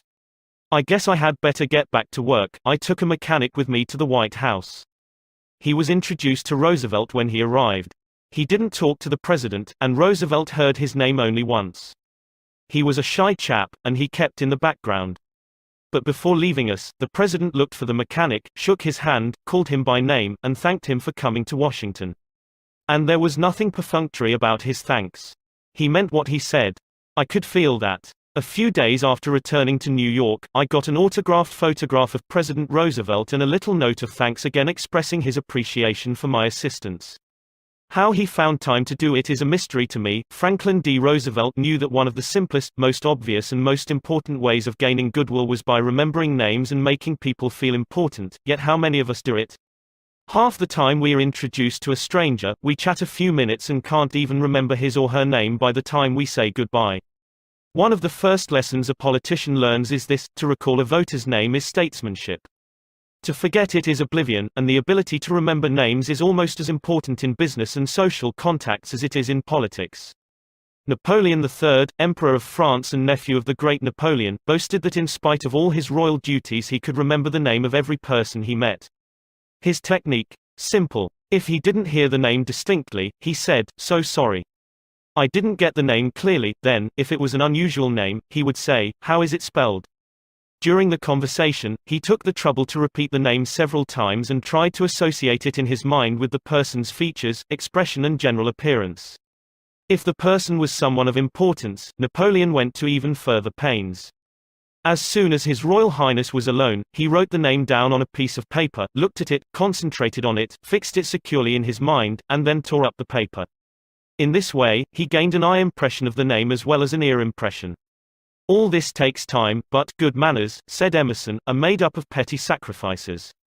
The importance of remembering and using names is not just the prerogative of kings and corporate executives. It works for all of us. Ken Nottingham, an employee of General Motors in Indiana, usually had lunch at the company cafeteria. He noticed that the woman who worked behind the counter always had a scowl on her face. She had been making sandwiches for about 2 hours and I was just another sandwich to her. I told her what I wanted. She weighed out the ham on a little scale, then she gave me 1 leaf of lettuce, a few potato chips and handed them to me. The next day I went through the same line. Same woman, same scowl. The only difference was I noticed her name tag. I smiled and said, "Hello, Eunice," and then told her what I wanted. Well, she forgot the scale, piled on the ham, gave me 3 leaves of lettuce and heaped on the potato chips until they fell off the plate. We should be aware of the magic contained in a name and realize that this single item is wholly and completely owned by the person with whom we are dealing and nobody else. The name sets the individual apart, it makes him or her unique among all others. The information we are imparting or the request we are making takes on a special importance when we approach the situation with the name of the individual. From the waitress to the senior executive, the name will work magic as we deal with others. Principle 3. Remember that a person's name is to that person the sweetest and most important sound in any language. An easy way to become a good conversationalist. Some time ago, I attended a bridge party. I don't play bridge, and there was a woman there who didn't play bridge either. She had discovered that I had once been Lowell Thomas's manager before he went on the radio and that I had traveled in Europe a great deal while helping him prepare the illustrated travel talks he was then delivering. So she said, "Oh, Mr. Carnegie, I do want you to tell me about all the wonderful places you have visited and the sights you have seen." As we Saturday down on the sofa, she remarked that she and her husband had recently returned from a trip to Africa. "Africa," I exclaimed. "How interesting. I've always wanted to see Africa, but I never got there except for a 24-hour stay once in Algiers." "Tell me, did you visit the big game country?" "Yes. How fortunate. I envy you. Do tell me about Africa." That kept her talking for 45 minutes. She never again asked me where I had been or what I had seen. She didn't want to hear me talk about my travels. All she wanted was an interested listener, so she could expand her ego and tell about where she had been. Was she unusual? No. Many people are like that. For example, I met a distinguished botanist at a dinner party given by a New York book publisher. I had never talked with a botanist before, and I found him fascinating. I literally sat on the edge of my chair and listened while he spoke of exotic plants and experiments in developing new forms of plant life and indoor gardens, and even told me astonishing facts about the humble potato. I had a small indoor garden of my own, and he was good enough to tell me how to solve some of my problems. As I said, we were at a dinner party. There must have been a dozen other guests, but I violated all the canons of courtesy, ignored everyone else, and talked for hours to the botanist. Midnight came, I said good night to everyone and departed. The botanist then turned to our host and paid me several flattering compliments. I was most stimulating, I was this and I was that, and he ended by saying I was a most interesting conversationalist, an interesting conversationalist. Why, I had said hardly anything at all. I couldn't have said anything if I had wanted to without changing the subject, for I didn't know any more about botany than I knew about the anatomy of a penguin. But I had done this, I had listened intently. I had listened because I was genuinely interested. And he felt it. Naturally that pleased him. That kind of listening is one of the highest compliments we can pay anyone. "Few human beings," wrote Jack Woodford in Strangers in Love, "few human beings are proof against the implied flattery of rapt attention." I went even further than giving him rapt attention. I was hearty in my approbation and lavish in my praise. I told him that I had been immensely entertained and instructed, and I had. I told him I wished I had his knowledge, and I did.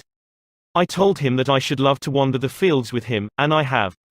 I told him I must see him again, and I did. And so I had him thinking of me as a good conversationalist when, in reality, I had been merely a good listener and had encouraged him to talk. What is the secret, the mystery, of a successful business interview? Well, according to former Harvard President Charles W. Eliot, there is no mystery about successful business intercourse. Exclusive attention to the person who is speaking to you is very important. Nothing else is so flattering as that. Eliot himself was a past master of the art of listening. Henry James, one of America's first great novelists, recalled, "Dr. Eliot's listening was not mere silence, but a form of activity. Sitting very erect on the end of his spine with hands joined in his lap. Making no movement except that he revolved his thumbs around each other faster or slower, he faced his interlocutor and seemed to be hearing with his eyes as well as his ears. He listened with his mind and attentively considered what you had to say while you said it. At the end of an interview, the person who had talked to him felt that he had had his say. Self-evident, isn't it? You don't have to study for 4 years in Harvard to discover that. Yet I know and you know department store owners who will rent expensive space, buy their goods economically, dress their windows appealingly, spend thousands of dollars in advertising and then hire clerks who haven't the sense to be good listeners, clerks who interrupt customers, contradict them, irritate them, and all but drive them from the store. A department store in Chicago almost lost a regular customer who spent several $1,000s each year in that store because a sales clerk wouldn't listen. Mrs. Henrietta Douglas, who took our course in Chicago, had purchased a coat at a special sale. After she had brought it home, she noticed that there was a tear in the lining. She came back the next day and asked the sales clerk to exchange it. The clerk refused even to listen to her complaint. "You bought this at a special sale," she said. She pointed to a sign on the wall. "Read that," she exclaimed. "All sales are final. Once you bought it, you have to keep it. Sew up the lining yourself." "But this was damaged merchandise," Mrs. Douglas complained. "Makes no difference," the clerk interrupted. "Final's final." Mrs. Douglas was about to walk out indignantly, swearing never to return to that store ever, when she was greeted by the department manager, who knew her from her many years of patronage. Mrs. Douglas told her what had happened. The manager listened attentively to the whole story, examined the coat and then said, "Special sales are final, so we can dispose of merchandise at the end of the season. But this no return policy does not apply to damaged goods. We will certainly repair or replace the lining, or if you prefer, give you your money back." What a difference in treatment. If that manager had not come along and listened to the customer, a long-term patron of that store could have been lost forever. Listening is just as important in one's home life as in the world of business. Millie Esposito of Croton-on-Hudson, New York, made it her business to listen carefully when one of her children wanted to speak with her. One evening she was sitting in the kitchen with her son, Robert, and after a brief discussion of something that was on his mind, Robert said, "Mom, I know that you love me very much." Mrs. Esposito was touched and said, "Of course I love you very much. Did you doubt it?" Robert responded, "No, but I really know you love me because whenever I want to talk to you about something you stop whatever you are doing and listen to me." The chronic kicker, even the most violent critic, will frequently soften and be subdued in the presence of a patient, sympathetic listener, a listener who will be silent while the irate fault-finder dilates like a king cobra and spews the poison out of his system. To illustrate, the New York Telephone Company discovered a few years ago that it had to deal with one of the most vicious customers who ever cursed a customer service representative. And he did curse. He raved. He threatened to tear the phone out by its roots. He refused to pay certain charges that he declared were false. He wrote letters to the newspapers. He filed innumerable complaints with the Public Service Commission, and he started several suits against the telephone company. At last, one of the company's most skillful troubleshooters was sent to interview this stormy petrel. This troubleshooter listened and let the cantankerous customer enjoy himself pouring out his tirade. The telephone representative listened and said yes and sympathized with his grievance.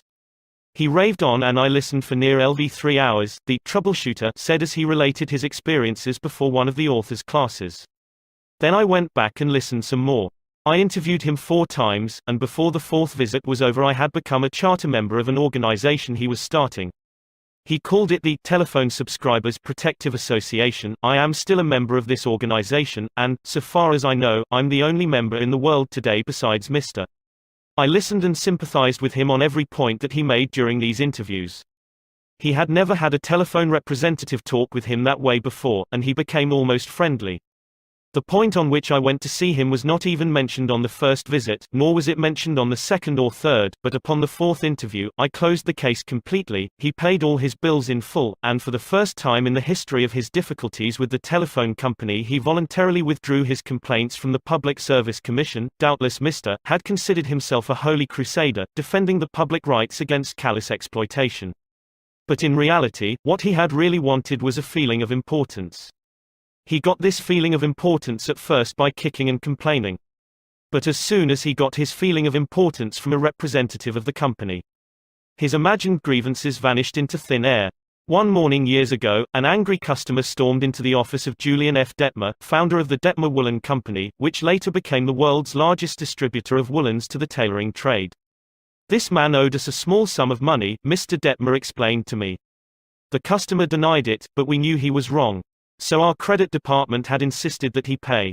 After getting a number of letters from our credit department, he packed his grip, made a trip to Chicago, and hurried into my office to inform me not only that he was not going to pay that bill, but that he was never going to buy another dollar's worth of goods from the Detmer Woolen Company. I listened patiently to all he had to say. I was tempted to interrupt, but I realized that would be bad policy, so I let him talk himself out. When he finally simmered down and got in a receptive mood, I said quietly, "I want to thank Vo for coming to Chicago to tell me about this. You have done me a great favor, for if our credit department has annoyed you, it may annoy other good customers, and that would be just too bad. Believe me, I am far more eager to hear this than you are to tell it." That was the last thing in the world he expected me to say. I think he was a trifle disappointed, because he had come to Chicago to tell me a thing or two, but here I was thanking him instead of scrapping with him. I assured him we would wipe the charge off the books and forget it, because he was a very careful man with only one account to look after, while our clerks had to look after thousands. Therefore, he was less likely to be wrong than we were. I told him that I understood exactly how he felt and that, if I were in his shoes, I should undoubtedly feel precisely as he did. Since he wasn't going to buy from us anymore, I recommended some other woolen houses. In the past, we had usually lunched together when he came to Chicago, so I invited him to have lunch with me this day. He accepted reluctantly, but when we came back to the office he placed a larger order than ever before. He returned home in a softened mood and, wanting to be just as fair with us as we had been with him, looked over his bills, found one that had been mislaid, and sent us a check with his apologies. Later, when his wife presented him with a baby boy, he gave his son the middle name of Detmer, and he remained a friend and customer of the house until his death 22 years afterwards. Years ago, a poor Dutch immigrant boy washed the windows of a bakery shop after school to help support his family. His people were so poor that in addition he used to go out in the street with a basket every day and collect stray bits of coal that had fallen in the gutter where the coal wagons had delivered fuel. That boy, Edward Bock, never got more than 6 years of schooling in his life, yet eventually he made himself one of the most successful magazine editors in the history of American journalism. How did he do it? That is a long story, but how he got his start can be told briefly. He got his start by using the principles advocated in this chapter. He left school when he was 13 and became an office boy for Western Union, but he didn't for one moment give up the idea of an education. Instead, he started to educate himself. He saved his car fares and went without lunch until he had enough money to buy an encyclopedia of American biography, and then he did an unheard of thing. He read the lives of famous people and wrote them asking for additional information about their childhoods. He was a good listener. He asked famous people to tell him more about themselves. He wrote General James A. Garfield, who was then running for president, and asked if it was true that he was once a towboy on a canal, and Garfield replied. He wrote General Grant asking about a certain battle, and Grant drew a map for him and invited this 14-year-old boy to dinner and spent the evening talking to him. Soon our Western Union messenger boy was corresponding with many of the most famous people in the nation: Ralph Waldo Emerson, Oliver Wendell Holmes, Longfellow, Mrs. Abraham Lincoln, Louisa May Alcott, General Sherman and Jefferson Davis. Not only did he correspond with these distinguished people, but as soon as he got a vacation, he visited many of them as a welcome guest in their homes. This experience imbued him with a confidence that was invaluable. These men and women fired him with a vision and ambition that shaped his life. And all this, let me repeat, was made possible solely by the application of the principles we are discussing here. Isaac F. Marcosson, a journalist who interviewed hundreds of celebrities, declared that many people fail to make a favorable impression because they don't listen attentively. They have been so much concerned with what they are going to say next that they do not keep their ears open. Very important people have told me that they prefer good listeners to good talkers, but the ability to listen seems rarer than almost any other good trait, and not only important personages crave a good listener, but ordinary